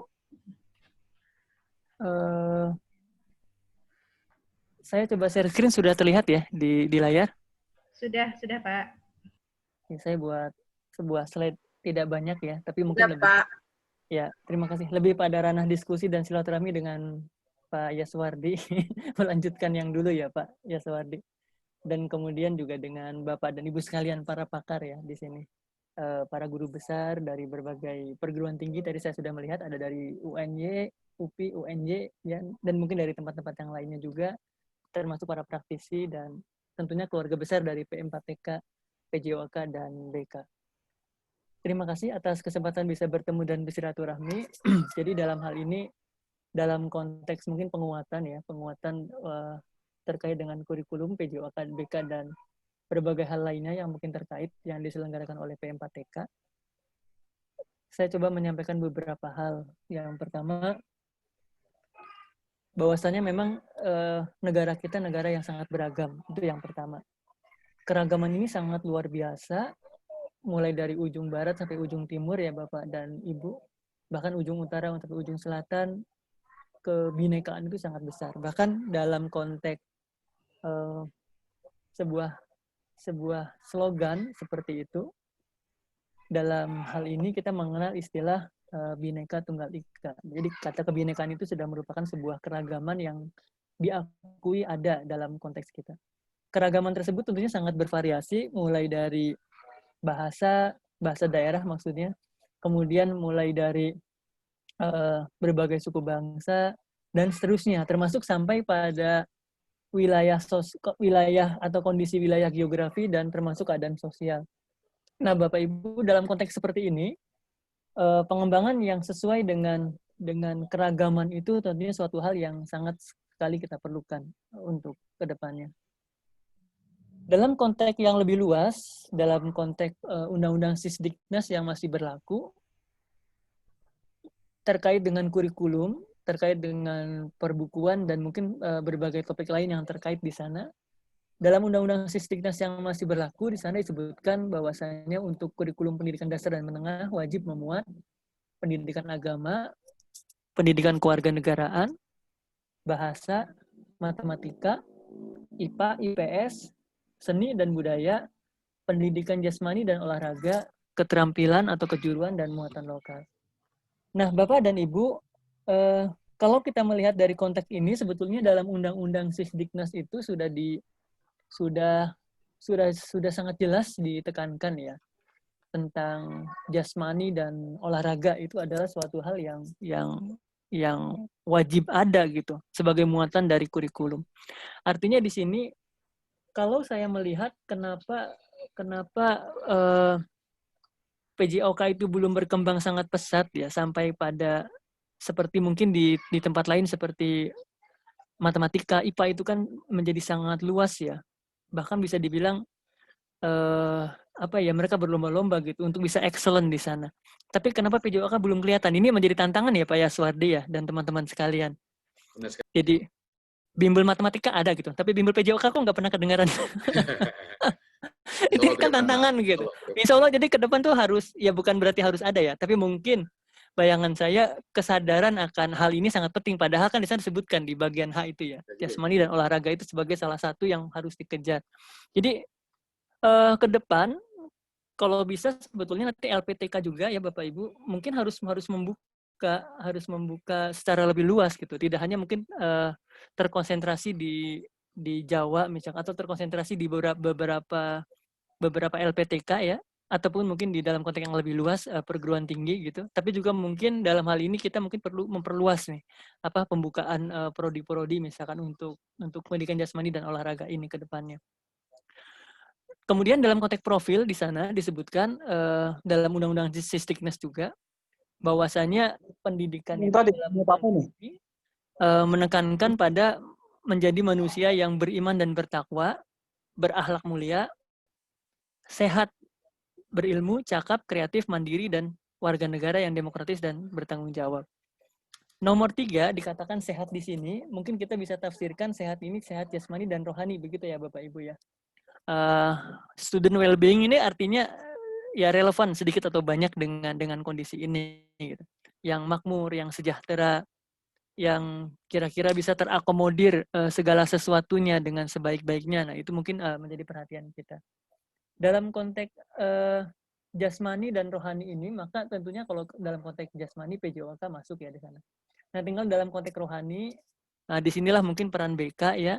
Tapi mungkin dalam konteks yang lebih luas ya, bagaimana membimbing dan mungkin sebagai konseling juga di sana terkait bagaimana proses pengembangan itu, pengembangan manusianya maksud saya, untuk menuju yang diharapkan potensinya bisa berjalan melalui langkah yang tepat. Kalau kita lihat dari jalur waktu atau timeline ya di sana, kan mereka sebetulnya mulai dari grade 5, grade 6 ya. Jadi misalkan usia 6 tahun, 7 tahun, 8 tahun gitu dan seterusnya sampai usia 12 tahun bahkan mungkin lebih untuk konteks ini. Mereka adalah orang-orang yang menempuh sebuah proses pendidikan yang saya kira harus bisa terpetakan dengan baik potensinya. Kalau mereka tidak dibimbing, kalau mereka tidak ada konseling, ini ada berpotensi mengambil path yang kurang pas, mengambil jalur yang kurang pas. Karena itu bimbingan dan konseling ini saya kira memang harus ada di setiap sekolah ya Bapak Ibu. Dan itu yang mungkin perlu ditekankan. Permasalahannya mungkin lebih pada sekolah-sekolah yang mungkin dalam hal ini menengah ke bawah. Mereka belum menyadari pentingnya dari bimbingan ini. Di perguruan tinggi kalau kita lihat kan ada namanya pembimbing akademik ya Bapak Ibu ya. Mungkin kurang lebihnya sama seperti itulah. Jadi kalau misalkan mengambil semester 1, semester 2, nah itu dibimbing oleh sang dosen gitu. Kalau pembimbing akademik itu sampai kemudian mereka bisa lulus mencapai tujuan yang diharapkan sesuai dengan potensinya. Kalau kita melihat dari konteks seperti itu, mungkin peran guru BK di sekolah juga bisa harus lebih kuat ya Bapak dan Ibu sekalian. Bagaimana bisa membimbing misalkan. Dan kemudian bisa pada akhirnya mewujudkan profil yang diharapkan. Profil ini adalah amanah dari undang-undang yang memang harus kita wujudkan. Jadi berproses itu sangat diperlukan. Apalagi pada anak-anak yang mungkin kalau dalam konteks agama itu kan artinya mulai balik ya pada usia sekitar ya mungkin sekitar 9, 10, 11 gitu. Mereka mulai mandiri, kemudian mereka mulai mengenal, bahkan mereka boleh dihukum gitu. Dalam konteks ini supaya lurus jalurnya atau jalannya. Nah itu tinggal bagaimana mengaturnya dalam konteks membimbing dalam konteks konseling. Nah, saya yakin pakar-pakar di BK, pakar-pakar dalam pendidikan, akademisi tahu persis bagaimana bisa diterapkan, baik dalam konteks sistem maupun praktiknya di lapangan. Bapak dan Ibu, saya coba telusuri juga, ternyata banyak sekali mulai berkembang minggu ini tentang sekolah harus aktifkan guru BK misalkan. Guru BK harus dituntut berinovasi di masa pandemi. Nah, ini bagaimana? Ini sebuah tantangan ya. Kemudian solusi belajar daring di rumah juga kan ternyata peran guru PK juga harus optimal. Nah ini yang saya kira menjadi tantangan Bapak Ibu ke depannya. Pembelajaran yang konteksnya tatap muka dan pembelajaran yang konteksnya mungkin jarak jauh seperti itu tetap harus ada pembimbingnya. Kalau orang tua bisa berperan sebetulnya bagusnya memang orang tua ya. Seperti apa? Kalau kita dalam konteks bicara masalah normal gitu, mungkin ayahnya yang mencari nafkah keluar rumah, nah ibunya di rumah, kemudian membimbing anak-anaknya. Mungkin idealnya dalam konteks kita turun-temurun seperti itu. Tapi dalam konteks perubahan sosial, di mana boleh jadi bapak dan ibunya harus mencari nafkah misalkan. Kemudian atau anaknya dititipkan misalkan, atau mungkin harus ke sekolah full. Bahkan saya mendengar katanya banyak orang tua mencari sekolah boarding yang dianggap berkualitas karena merasa agak berat kalau harus membimbing sendiri misalkan. Atau ada sekolah yang orang tua yang mencari sekolah yang full dari pagi sampai sore karena mereka juga bekerja dari pagi sampai sore sehingga mengantar, bekerja dan pulangnya menjemput. Jadi kalau sekolahnya cuma 3 jam atau sekolahnya cuma setengah hari justru mereka kesulitan untuk ini. Nah, karena memang peran orang tua di sini mungkin lebih ke spesialisasi akibatnya pada beberapa wilayah mungkin yang ekonominya cukup maju terutama di sana, sedemikian sehingga peran dari guru BK ini mungkin akan lebih luas ke depannya. Bapak dan Ibu, anak-anak usia sekolah pada saat ini, mulai dari usia PAUD ya sampai ke SMA, bahkan mungkin kalau lebih luas ke perguruan tinggi, itu adalah generasi emas. Tahun ini, tahun 2020, mereka berada pada usia sekolah. Tetapi pada tahun 2045 atau 25 tahun yang akan datang, mereka akan berada pada kisaran usia 30 sampai 45 tahun ya. Bahkan mungkin lebih kalau kita menghitung dalam konteks sekolah terbuka ya, universitas terbuka atau mungkin juga pada konteks ini lebih luas lagi, yaitu pada perguruan tinggi misalkan. Atau pada pembelajaran sepanjang hayat yang tadi sempat disinggung oleh Pak Dirjen terkait dengan pelajar Pancasila. Bagaimana mendidik mereka saat ini, bagaimana membimbing mereka saat ini, bagaimana mengarahkan mereka saat ini, mungkin lebih spesifik selain ilmunya juga adalah jasmani dan rohaninya misalkan. itu sangat penting karena mereka yang akan menjadi tulang punggung kurang lebihnya ya Bapak Ibu, orang-orang produktif yang pada 100 tahun Indonesia akan menjadi wajah dari bangsa dan negara kita. Jadi kalau kita saat ini usianya mungkin 50 tahun, ya 25 tahun lagi kita udah 75 tahun kurang lebihnya gitu. Ya itu entah pensiun atau mungkin tetap aktif tapi mungkin tidak dalam konteks secara fisik gitu. Tapi karena mungkin secara fisik sudah mulai lemah. Tetapi mereka yang saat usia sekolah ini adalah orang-orang yang kelak pada usia-usia yang mapan ya, usia-usia yang sangat produktif. Mereka lah yang nanti akan berperan besar. Mungkin di antara mereka ada yang bakal menjadi pemimpin, ada yang bakal menjadi ilmuwan, ada yang bakal menjadi ulama misalkan, bakal menjadi apa. Nah itu tergantung bagaimana kurikulum nasional yang saat ini kita bentuk mewujudkan mereka. Kurikulum itu seperti cetakan mungkin. Kalau kita mencetaknya bulat, ya hasilnya bulat. Kalau kita cetaknya segi empat, ya hasilnya segi empat. Bagaimana kita menciptakan mereka, merancang mereka, nah seperti itulah mereka pada masa yang akan datang. Jadi saya mengapresiasi adanya kegiatan ini sebagai bagian kontribusi terutama dari teman-teman P4TK, PJOK, dan BK, bagaimana dari aspek tersebut, dari aspek PJOK, dari aspek BK, dan tentunya dengan bekerja sama antara pemerintah dengan ulama. Terima kasih Pak Kapus ya, Pak Yaswardi, di sini sudah banyak ulama yang hadir dalam kesempatan baik ini. Saya percaya kalau umaro dan ulama sudah bersama-sama gitu, insya Allah hasilnya bagus. Kan begitu ya Bapak Ibu ya. Umaro itu ya diantaranya para pengambil kebijakan gitu, para pemimpin termasuk Pak Yaswardi, P4TK, nah itu umaronya bagian dari pemerintah. Nah ulamanya ya mungkin teman-teman dari akademisi ini, para guru besar, mereka adalah ulamanya, orang-orang yang punya ilmu. Jadi ketika ulama dan umaro itu bersama ya saya yakin hasilnya insya Allah akan baik. Karena umaro yang mempunyai kemampuan, mempunyai kekuatan dalam konteks hukum, dalam konteks mungkin keuangan anggaran juga, dan dalam konteks-konteks lain yang terkait. Nah, ulama yang mempunyai pengetahuan tentang bagaimana seharusnya, bagaimana baiknya. Jadi ketika keduanya bisa bertemu, dua sisi positif itu akan terbentuk menjadi atau menghasilkan sesuatu yang sangat baik.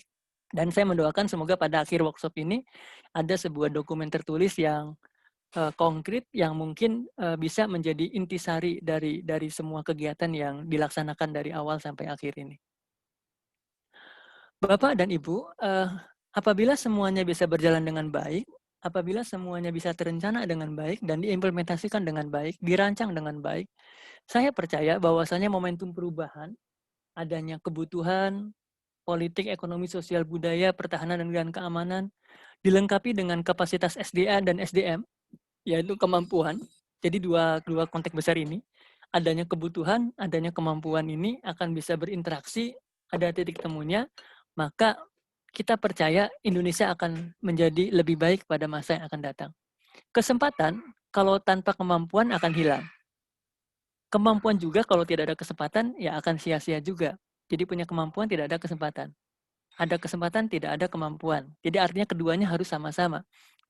Nah, kesempatan itu ada dalam arti kata untuk ke depan, Mas Menteri sudah menyiapkan dan berbagai hal ya, bahwasanya untuk implementasi kurikulum baru pada sekolah penggerak tadi, mungkin diimplementasikan secara terbatas melalui sekolah penggerak pada tahun 2021. Itulah sebuah kesempatan. Dan mungkin pada masa yang akan datang juga bagaimana bisa direvitalisasi, baik pada kurikulum baru yang tetap akan mengikuti banyak masukan dan saran dari berbagai pihak, termasuk juga dari kurikulum existing pada tahun kurikulum 2013 yang saat ini berlaku. Termasuk mungkin pada kurikulum darurat, versi dari versi sederhana dari kurikulum 2013. Apapun itu, kami berharap bahwasanya nanti dua kondisi ini, yaitu momentum yang tepat, mohon maaf, terkait dengan kebutuhan, dan kemudian upaya untuk menciptakan SDA dan SDM yang sesuai untuk bisa berinteraksi dan menjadi kemampuan ini akan menjadi bagian yang tidak terpisahkan. Mungkin demikian dari saya, Bapak dan Ibu, sedikit berbagi berbagai hal, dan besar harapan saya bahwasanya nanti berbagai hal yang kira-kira akan lebih umum dibahas akan menjadi sebuah rekomendasi konkret dari kegiatan workshop ini. Teman-teman Puskurbuk juga hadir ya Pak, saya kira di sini. Bu Ranti ya, Bu Ranti saya kira sudah ada tadi. Dan ya Pak Budi atau mungkin yang mau mewakili gitu sudah bisa hadir. Jadi insya Allah Pusat Kurikulum dan Perbukuan juga ikut berkontribusi Pak Yaswardi dalam kesempatan ini. Ada 2 orang setahu saya yang bergabung. Mudah-mudahan bisa membersamai Bapak Ibu untuk bagaimana terkait dengan penguatan kurikulum nanti pada masa yang akan datang. Mungkin demikian dari saya. Terima kasih atas kesempatan bisa bertemu dan bersilaturahmi. Semoga kolaborasi, gotong royong, dan berbagai hal ini bisa senantiasa menjadi dasar. Dan mudah-mudahan segala amal baik Bapak Ibu, kebersamaan ini barokah dan bermanfaat bagi banyak orang. Amin. Terima kasih. Saya kembalikan. Wabillahi taufiq wal hidayah. Assalamualaikum warahmatullahi wabarakatuh. Waalaikumsalam. Waalaikumsalam warahmatullahi wabarakatuh. Baik, Bapak dan Ibu, kita akan ada sedikit diskusi. Dibuka pertanyaan dimulai dari Pak Yas, mungkin Pak? Oke. Mohon izin Pak Maman. Izin Pak Maman, masih di tempat? Kita berikan kesempatan Pak Maman kepada Ketua Apkin dan teman-teman yang kemungkinan besar ada yang perlu disampaikannya kepada Pak Maman berhubungan dengan bimbingan dan konseling, termasuk dari pakar PJOK yang hadir pada kesempatan ini dan guru-guru senior yang hadir. Pak Maman punya waktu ada berapa menit untuk bisa melayani kami? Ya, bisa setengah jam? Silakan, mungkin sekitar 15-30 menit. Oke. Silakan mungkin dari Prof. Pak Rosin ada yang mau disampaikan, silakan Prof. Baik. Terima kasih Bapak Kepala Kapus, Bapak Yaswardi. Terima kasih pada Bapak Kepala Pusat Kurikulum, Bapak Mamat. Assalamualaikum warahmatullahi wabarakatuh. Waalaikumsalam warahmatullahi wabarakatuh. Suatu kebahagiaan tersendiri Bapak Kapus kita memberikan satu angin segar untuk pengembangan profesi bimbingan dan konseling. Saya pun ikut senang. Sekarang sudah tidak lagi dan tapi sudah ada tanda wer dan itu satu-satu hal yang kami dambakan. Hari ini kita bertemu dengan yang terhormat Bapak Pusat Kurikulum, Pak Maman. Terima kasih sekali berkenan untuk hadir. Izinkan saya menyampaikan barangkali ada hal yang berkaitan dengan Bapak menyampaikan bahwa bimbingan dan konseling diperlukan. Kami sangat senang statement Bapak memberikan satu peluang yang bagus bagi kami. Bagaimana menurut Bapak, andai kata di dalam layanan bimbingan dan konseling pada satuan pendidikan, Bapak berkenan untuk memberikan satu kebijakan bahwa di dalam konsep bimbingan dan konseling itu ada yang disebut dengan layanan dasar. Layanan dasar itu merupakan satu layanan yang bersifat preventif dan developmental. Bukan hanya persoalan layanan konseling saja.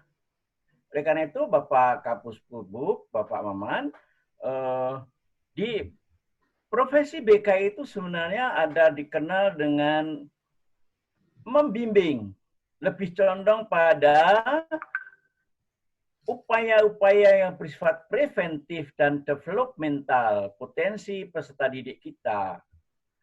Sedangkan yang konseling condong pada layanan responsif, memberikan layanan khusus pada yang memiliki hambatan. Persoalan yang dihadapi kami di BK adalah bagaimana adanya satu kebijakan yang meneruskan apa yang tertuang dalam Permendikbud 111 2014 bahwa para guru BK diberi kesempatan secara nasional untuk memberikan layanan yang bersifat preventif dan developmental kepada seluruh peserta didik.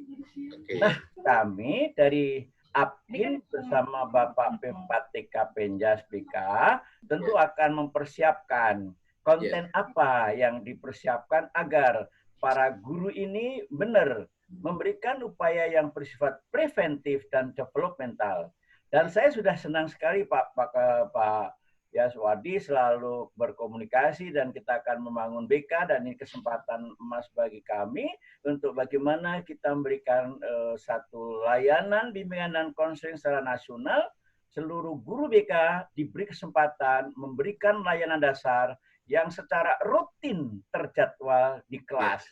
Persoalan konten, kami dengan Pak Yas akan meramu untuk menyiapkan bahan untuk kepentingan guru BK secara nasional. Pak Yas, saya pikir itu. Terima kasih sekali Bapak Maman. Mohon berkenan memberikan satu respon, karena saya di sini beberapa kawan guru BK, saya lihat banyak sekali para tokoh BK, para pakar BK, dan ini akan diserap oleh kawan-kawan yang dengan koordinasi Bapak Kapus P4TK Penjas, kami senang sekali. Kami berduet Bapak, kita siapkan konten untuk guru BK. Terima kasih Pak. Assalamualaikum. Luar biasa Prof. Pak Maman, sebelum kita dengar satu lagi Pak Maman dari teman-teman guru yang mengimplementasikan BK di lapangan. Silakan, mungkin diwakili oleh Ketua IBKS. Silakan, Bu Tuti. Apa realita di lapangan? Silakan, boleh dengar oleh Pak Maman. Silakan. Singkat, padat, Bu Tuti. Siap, baik. Terima kasih. Assalamualaikum warahmatullahi wabarakatuh. Terima kasih kepada Pak Yaswardi selaku Kapus P4TK Penjas BK. Senang sekali untuk kedua kalinya bertemu dengan Pak Kapus Kurikulum. Assalamualaikum warahmatullahi wabarakatuh. Waalaikumsalam. Prof. Farozin dan juga semua kawan-kawan. Kami di lapangan istimewanya memang teman-teman yang melakukan layanan BK, ada yang masih menghadapi kesulitan karena memang mereka tidak bisa masuk kelas bertatap muka langsung dengan siswa. Memang seperti tadi disampaikan oleh Prof. Farozin di Permendikbud 111 itu sudah disampaikan untuk 2 jam, paling tidak untuk 1 jam. Memang kalau untuk DKI Pak, kami hampir semua sudah sepakat di setiap sekolah ada pemberian layanan BK untuk 1 jam. Rasanya itu cukuplah untuk saat ini. Yang pasti ada rutinitas untuk bisa teman-teman memberikan layanan secara klasikal, sehingga dengan demikian mempermudah untuk teman-teman juga mengenal lebih lanjut para siswanya dalam binaannya masing-masing. Namun ada juga yang saya dengar dari beberapa tempat beralasan kenapa tidak diberikan waktu itu karena tidak masuk dalam struktur kurikulum. Nah, ini barangkali yang perlu mendapat atensi lebih lanjut, apalagi barangkali mungkin ke depan mengingat sudah tidak ada UN, saya merasa peran BK di sini mungkin pastinya sangat diharapkan punya peran positif ya untuk ke depan bagaimana BK kita. Saya juga tadi tertarik dengan apa yang disampaikan oleh Pak Dirjen tentang blueprint SDM kita. Blueprint SDM kita yang diharapkan bisa mengembangkan 6 karakter di dalam diri siswa. Tentunya kita berharap ini menjadi konsen atensi penuh dari teman-teman BK di lapangan. Berharap sangat dukungan penuh dari Pak Kepala Kurikulum kita. Terima kasih, mohon maaf lahir dan batin. Wassalamualaikum warahmatullahi wabarakatuh. Waalaikumsalam. Pak Maman, karena langsung dijawab nanti, kami mohon informasi dari pakar PJOK. Ada yang mau disampaikan kepada Pak Kapus, dari satu pakar dan satu dari guru nanti. Ada pakar yang hadir PJOK di sini? Untuk Widya Suara, mungkin kita nanti kalau ada kesempatan. Pakar ada? Kalau tidak ada, Prof. Adang mungkin Pak. Apa, ada? Prof. Adang mungkin. Prof. Adam, silakan Prof. Adam. Monggo Prof. Silakan Prof, kalau ada pertanyaan untuk Puskur. Mana Mas Gito? Hadir Mas Gito, Prof. Adam. Hadir Pak Adang hadir. Silakan Prof. Adam. Prof. Adang ya? Adang Suherman, silakan Prof. Sebentar, mohon maaf karena saya sedang ada kegiatan, jadi saya mencari tempat dulu supaya... Oke, silakan Prof. Silakan, Prof. Kami tunggu, Bro.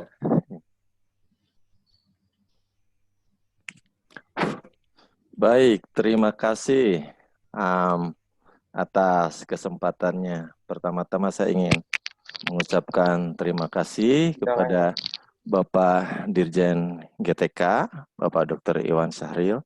Saya ucapkan terima kasih juga Kepala Pempat TK, Bapak Dr. Haji Yaswardi. Demikian juga kepada Bapak Kepala Puskur dan Pembukuan, Bapak Maman Batur Rahman PhD, Pak Apkin, Prof. Mo Farojin, dan kawan-kawan semua dari baik BK maupun PJOK. Mohon maaf sebelumnya saya tadi agak terganggu waktunya karena sedang sama-sama ada kegiatan juga, cuman di sini internal. Namun demikian, saya secara garis besar menyimak apa yang diinginkan dan yang dipesankan oleh Bapak Direktur GTK, Pak Dirjen GTK, yang mungkin yang saya garis bawahi itu adalah student well-being, gitu ya. Karena yang tertangkap oleh saya dan saya pahami dari sejak dulu, dari sejak lama, bahwa anak yang kita didik itu adalah anak secara keseluruhan, yang tidak bisa dipisahkan satu sama lain. Kita mengajar satu aspek, pasti akan ada aspek lainnya yang terkait. Kalau satu aspek rusak, bisa jadi aspek lain juga rusak. Satu aspek yang satu benar, yang lainnya juga benar. Oleh karena itu, saya sangat setuju dengan tadi kompetensi minimum yang diperlukan bagi SDM siswa kita, yang tadi dikatakan dari dimensi literasi, numerasi, karakter, dan saya secara pribadi meyakini betul bahwa aktivitas fisik itu merupakan media pembelajaran yang mengcover banyak dimensi. Orang bergerak itu perlu berpikir gitu agar apa yang dilakukannya itu sejalan dengan apa yang diperintahkannya. Nah, ini saya kira dari sejak tadi dikatakan Montessori, bagaimana fenomena gerak dijadikan media pendidikan. Nah, sekarang ini adalah sebuah tantangan bagi guru Penjas, bagaimana fenomena gerak menjadi alat mendidik anak secara menyeluruh. Bukan hanya sekedar menguasai keterampilan. Bugar dalam pikiran saya itu adalah sebuah konsekuensi. Bugar itu adalah sebuah konsekuensi. Konsekuensi dari apa? Dari kesenangan, kemauan, dan kebiasaan melakukan aktivitas fisik. Apakah aktivitas fisiknya olahraga? Tidak dipermasalahkan. Aktivitas fisik yang dipermasalahkan adalah aktivitas fisik yang bisa menyokong terhadap munculnya kebugaran. Oleh karena itu, di luar negeri itu sudah terbiasa regulasi. Kalau naik kendaraan, harus jalan dari satu tempat ke tempat lain. Kan itu aktivitas fisik juga. Di lingkungan sekolah dibiasakan motor nggak boleh masuk ke depan kelas. Itu kan ada aktivitas fisik di situ yang bisa meningkatkan kebugaran. Di lingkungan kampus juga dibiasakan. Kalau di UPI misalnya, ada tempat parkir khusus, baik mobil maupun motor. Nah, dari situ jalan kaki. Dan bila perlu, dalam naik tangga pun direkomendasikan jangan naik lift, tangga. Nah, maksud saya secara keseluruhan, jadi kebugaran itu merupakan sebuah konsekuensi. Nah, lalu bagaimana dimensi literasi? Nah, apapun yang dikerjakan kan harus taat aturan, harus tahu aturan, harus mencoba memahami regulasi dan sebagainya. Nah, oleh karena itu saya sangat senang dengan adanya keinginan paling tidak yang tadi dikatakan kata kunci dari Montessori, Kartini itu, kemauan. Kalau ada kemauan insya Allah ada jalan. Nah, tadi dikatakan juga bagaimana profil pelajar Pancasila hasil Merdeka Belajar. Saya kira itu sangat bagus. Bagaimana karakter terwujud melalui misalnya bernalar kritis, mandiri, kreatif, gotong royong, dan insya Allah Penjas secara konseptual ada. Nah, saya ingin juga nanti mudah-mudahan kita bersama berdiskusi sosok kurikulum yang ingin kita kembangkan agar terintegrasi antara Kurtilas dengan jati diri pendidikan jasmani itu sendiri. Kurtilas katakanlah pesannya adalah saintis dengan langkah-langkah yang saintifik, sedangkan misalnya Penjas adalah physically literate person, seseorang yang apa secara fisik gitu, literate, paham. Nah, itu jadi 2 pesan itu yang harus tertanam di dalam kurikulum. Yang berikutnya dituangkan dalam kurikulum dan tentu saja harus ditindaklanjuti dalam proses pembelajarannya. Karena 2 hal yang berbeda. Kurikulum berisikan tentang organisasi mata pelajaran gitu ya. Sedangkan pembelajaran lebih pada pengorganisiran bagaimana proses pembelajaran berlangsung agar tujuan itu tercapai. Nah, insya Allah apa yang diinginkan tadi, arah kurikulum kita adalah kurikulum yang akan membuka ruang inovasi, kolaborasi dalam disiplin, dan juga antar disiplin. Kalau ada kemauan dan dikerjakan bersama-sama akan terwujud. Amin. Ya mudah-mudahan itu harapan saya, baik secara pribadi maupun melembaga dari Universitas Pendidikan Indonesia, dan mudah-mudahan sejalan dengan apa yang diinginkan oleh Pusat Kurikulum maupun P4TK. Barangkali itu, nah mudah-mudahan nanti dari para guru pendidikan jasmani yang melaksanakan proses pembelajaran, saya juga ingin dengar dan mudah-mudahan sinkron. Barangkali itu, terima kasih atas kesempatannya. Assalamualaikum warahmatullahi wabarakatuh. Waalaikumsalam. Luar biasa Pak Adam. Sebagai pakar PJOK, bahasanya sangat humanis sekali. Senang sekali. Terima kasih Bang Gito sudah menghadirkan beliau.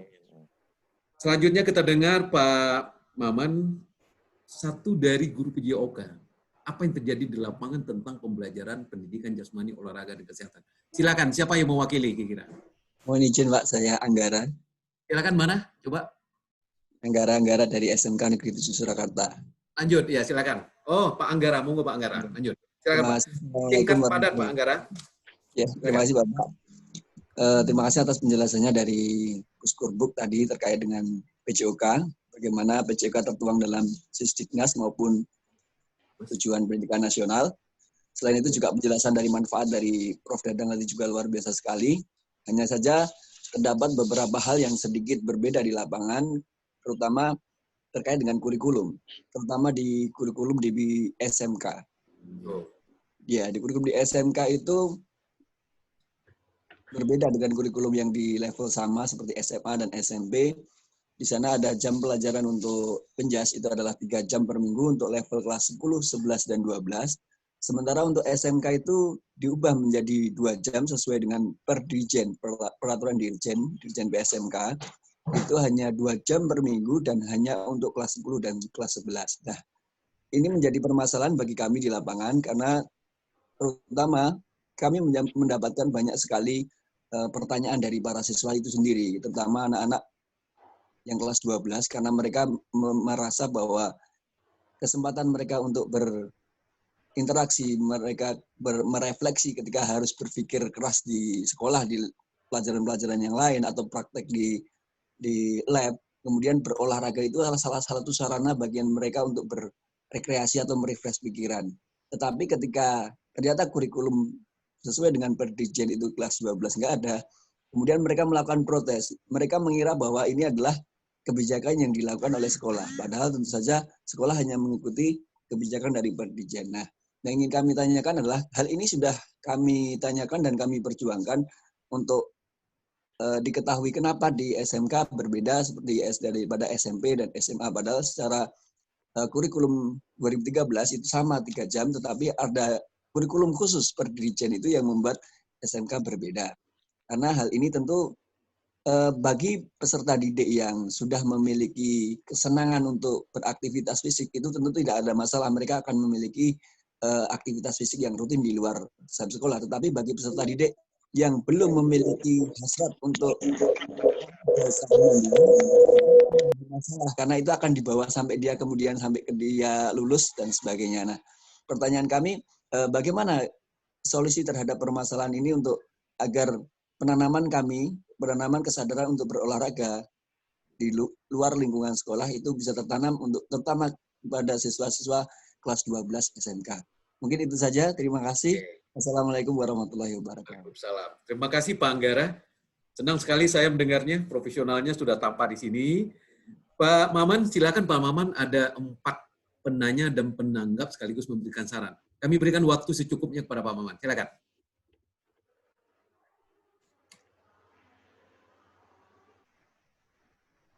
Tolong mute-nya.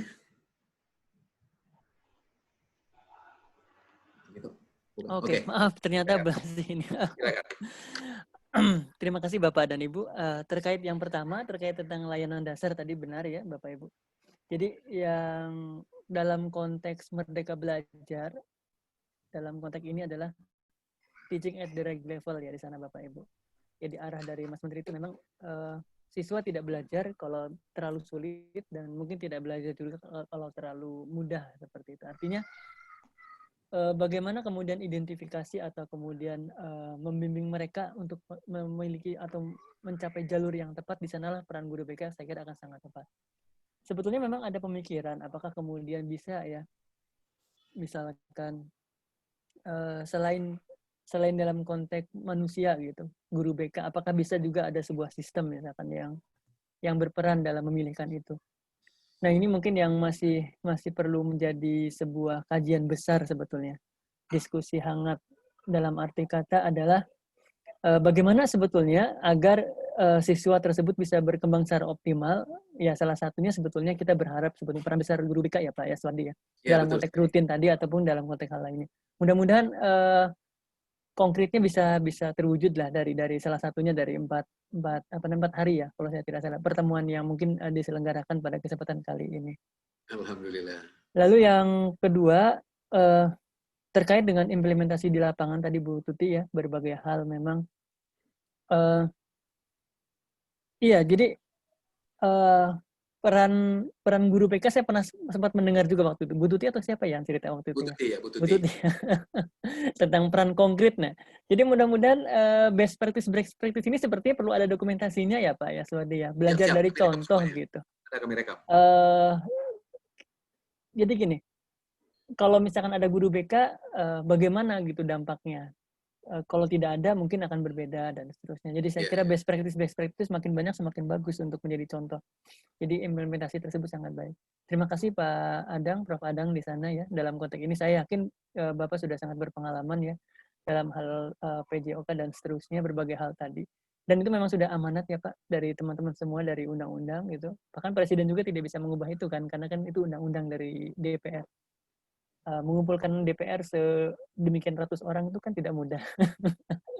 Bahkan tidak cukup lah sebulan 2 bulan, bahkan bisa sampai bertahun-tahun. Artinya kalau amanah itu sudah ada ya tinggal di follow up gitu dengan sebaik-baiknya dan kemudian bisa diwujudkan dengan sebaik-baiknya. Saya percaya Bapak Ibu dalam hal ini para pakar dan mungkin akan difasilitasi nanti melalui P4TK ya Pak, yang memang pemerintah yang terkait dengan PJOK dan BK ini insya Allah itu menjadi sebuah ranah konkret gitu dan kedepannya akan kita upayakan dengan sebaik-baiknya. Terkait dengan SMA dan SMK, pada prinsipnya kita berharap backbone-nya sama ya Pak Anggara tadi ya, terkait dengan itu. Jadi konteks umumnya sama. Jadi mata pelajaran umumnya gitu, bahkan buku-bukunya juga akan sama. Hanya mungkin masalah titik beratnya. Kalau SMK memang titik beratnya lebih pada konteks vokasi ya di sana. Walaupun sebetulnya tidak berarti juga SMK tidak boleh sekolah lagi ya Bapak Ibu. Sebetulnya pemerintah ingin mengupayakan sebetulnya. SMK itu tidak berarti selesai SMK tidak sekolah lagi gitu. Bahkan kita ingin mereka terus, ya kita berharap kan belajar itu sepanjang hayat. Mulai dari lahir sampai meninggal. Ketika seseorang berhenti belajar kan mereka tidak ini. Jadi walaupun mereka masuk SMK dan memang sudah diarahkan pada konteks ini dalam konteks di mana keterampilan ya vokasi di sana. Mungkin lebih pada sebuah momentum yang memang pada saat itu periode di mana ya kalau kita boleh jujur gitu, ketika itu mungkin ada pandangan orang-orang terampil itu lebih dibutuhkan oleh industri misalkan seperti itu. Jadi kemudian ada sebuah titik berat di mana ya mungkin yang lebih praktis gitu. Mereka sebutnya kalau saya tidak salah mata pelajaran produktif gitu ya Pak Anggara dan teman-teman ya. Perlu sebuah porsi yang mungkin ini. Nah, itulah mungkin sebuah jalan. Dan saya kira ke depan selalu ada titik temu di sana Pak Anggara dan teman-teman. Jadi backbone-nya saya kira sama untuk kurikulum itu SMA dan SMK ya, untuk konteks umumnya gitu.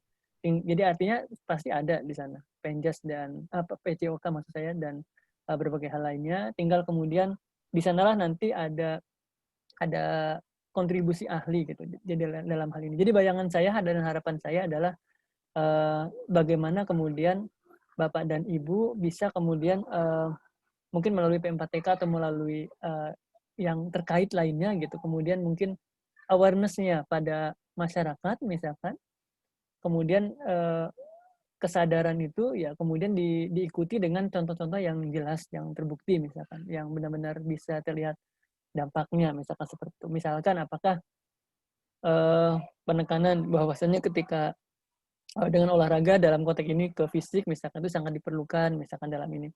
Kalau dalam konteks ini saya kira mungkin bisa jadi memang bisa jadi bahkan PJOK-nya yang kemudian menyesuaikan dengan lingkungannya Pak Anggara ya di sana. Jadi mungkin olahraga tapi dalam konteks ini mungkin untuk apa namanya? Untuk yang lain mungkin olahraganya tidak dalam konteks yang sifatnya umum, tapi mungkin olahraga pada spesifik apa gitu Pak Anggara. Saya tidak tahu bagaimana caranya ya. Kalau misalkan olahraga mungkin ada PJOK maksud saya itu mungkin ada titik beratnya. Contohnya kayak kedokteran di sana. Kedokteran itu ada kedokteran untuk industri misalkan gitu Pak Anggara. Kedokteran untuk apa? Jadi tidak dalam konteks umumnya tapi sudah ke sesuatu yang sifatnya implementatifnya. Nah, itu saya belum tahu persis bagaimana konteks ilmuannya, tapi mungkin dari Pak Adang, dari teman-teman gitu yang punya keahlian mungkin bisa melihat bagaimana konteks yang lebih spesifik dan dibutuhkan. Misalkan, oke lah mungkin sejarah dalam konteks umum tidak dibutuhkan di SMK dalam konteks umumnya ya. Tapi kalau ketika belajar sejarah mesinnya, misalkan sejarah tentang apanya, mungkin akan sangat relevan di sana. Nah, mungkin olahraga juga dalam konteks implementasi atau aplikasinya mungkin bisa bagaimana relevansi dengan ini. Jadi ini lebih ke titik temu sebetulnya Pak Anggara dan teman-temannya. Mencari titik temu sebetulnya. Titik temu antara berbagai hal, bagaimana sesuatu bisa bertemu dengan yang lain pada titik yang sama-sama saling menerima.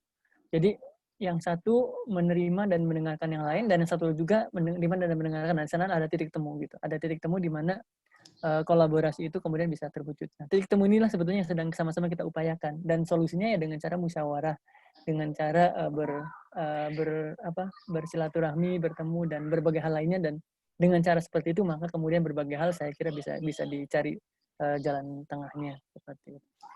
Begitu Pak Anggara, Pak Adang ya, Bu Tuti dan teman-teman sekalian. Mudah-mudahan sedikit banyak akan bisa menjadi titik temu dan silaturahmi. Makanya di judul slide itu saya sebutkan silaturahmi. Karena bayangan saya adalah memang kita bersilaturahmi, bertemu gitu. Ya siapa tahu kapan-kapan saya main ke Bandung gitu ya Pak Adang ya, atau ke UNY kemana gitu kan bisa bertemu silaturahmi, bicara macam-macam dan seterusnya. Atau mungkin Bapak yang ke Jakarta ketemu di mana kan kita tidak tahu ya, sama-sama insan pendidikan kan bisa jadi bertemu entah di mana kan kita tidak tahu. Gitu. Atau mungkin di suatu tempat lainnya juga kita tidak tahu. Gitu. Atau jangan-jangan kita ada yang saudara juga. Oh ini ketemu kan. Jadi silaturahmi selalu penting dalam berbagai hal di sana. Terima kasih Pak Yaswadi. Oke.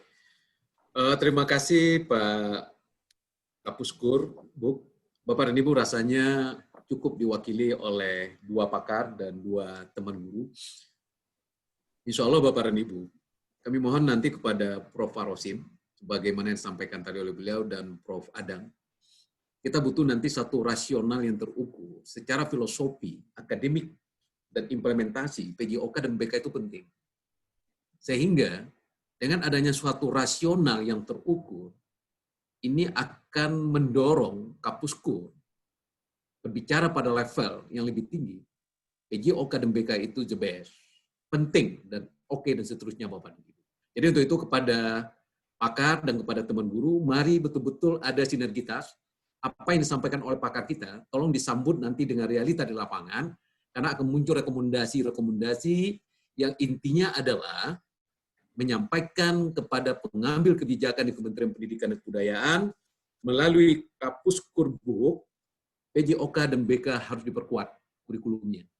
Terutama untuk BK, kami berharap sekali Pak Kapus, bagaimana ada struktur kurikulum secara nasional, sehingga yang disampaikan oleh Prof. Farosin, ada aktivitas pendekatan klasikal untuk semua peserta didik, bukan cuma kelompok dan layanan individual saja. Sehingga layanan dasar ini bisa terrealisasi, salah satu yang harus kita siapkan adalah muncul dalam struktur kurikulum nasional. Mengapa ini perlu Pak Maman? Pengambil kebijakan di daerah itu kadang-kadang kaku. Dia melihat kurikulumnya. Ternyata dalam kurikulum tidak ada strukturnya BK, beliau mengatakan, BK belum tentu terlalu penting. Di satu sisi, Prof. Farosin, kita sudah punya Permendikbud 111. Tinggal Bapak dan Ibu memperkuat. Ini harapan daripada kita semua.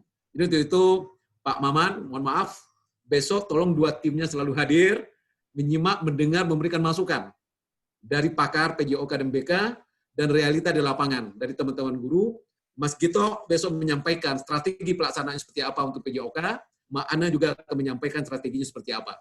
Sehingga dalam waktu 3 hari, kita bisa membuat rekomendasi. Kalau rekomendasi ini belum terlalu kuat, Prof. Farosin kita akan buka workshop yang keduanya dalam rangka memperkuat dokumen rekomendasi ini. Terima kasih Bapak dan Ibu. Selamat beristirahat. Saya kembalikan kepada pembawa acara. Dari saya pribadi, mohon maaf lahir dan batin. Jaga kesehatan. Selamat bertemu besok pukul 8 di tempat yang sama. Terima kasih, perbanyak maaf. Wassalamualaikum warahmatullahi wabarakatuh. Waalaikumsalam warahmatullahi wabarakatuh. Terima kasih Bapak Ibu. Ya, sama-sama. Terima kasih. Waalaikumsalam warahmatullahi wabarakatuh. Baik Bapak dan Ibu, saya izin share untuk kegiatan kita besok di pagi hari jam 8. Kita berkumpul kembali di Zoom meeting ini. Untuk jam 8 sampai jam 9 kami mohon kehadiran Bapak Profesor Dr. Adang Suherman dan Bapak Profesor Dr. Sofyan Hanif untuk konsep dan strategi penguatan kurikulum PJOK.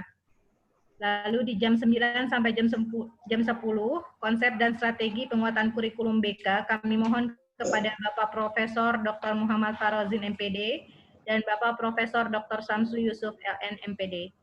Kami mohon kepada Bapak dan Ibu untuk hadir tepat waktu dan mengikuti rangkaian kegiatan ini sampai dengan akhir.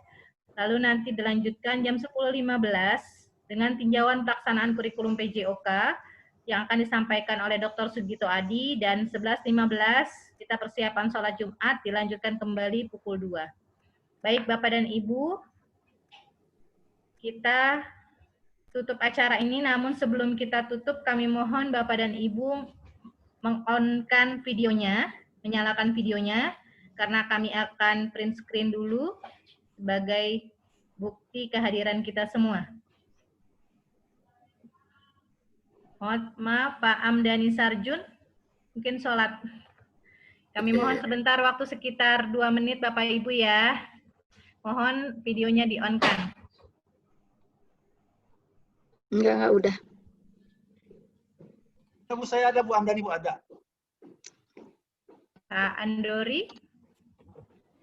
Enggak, udah barusan muter.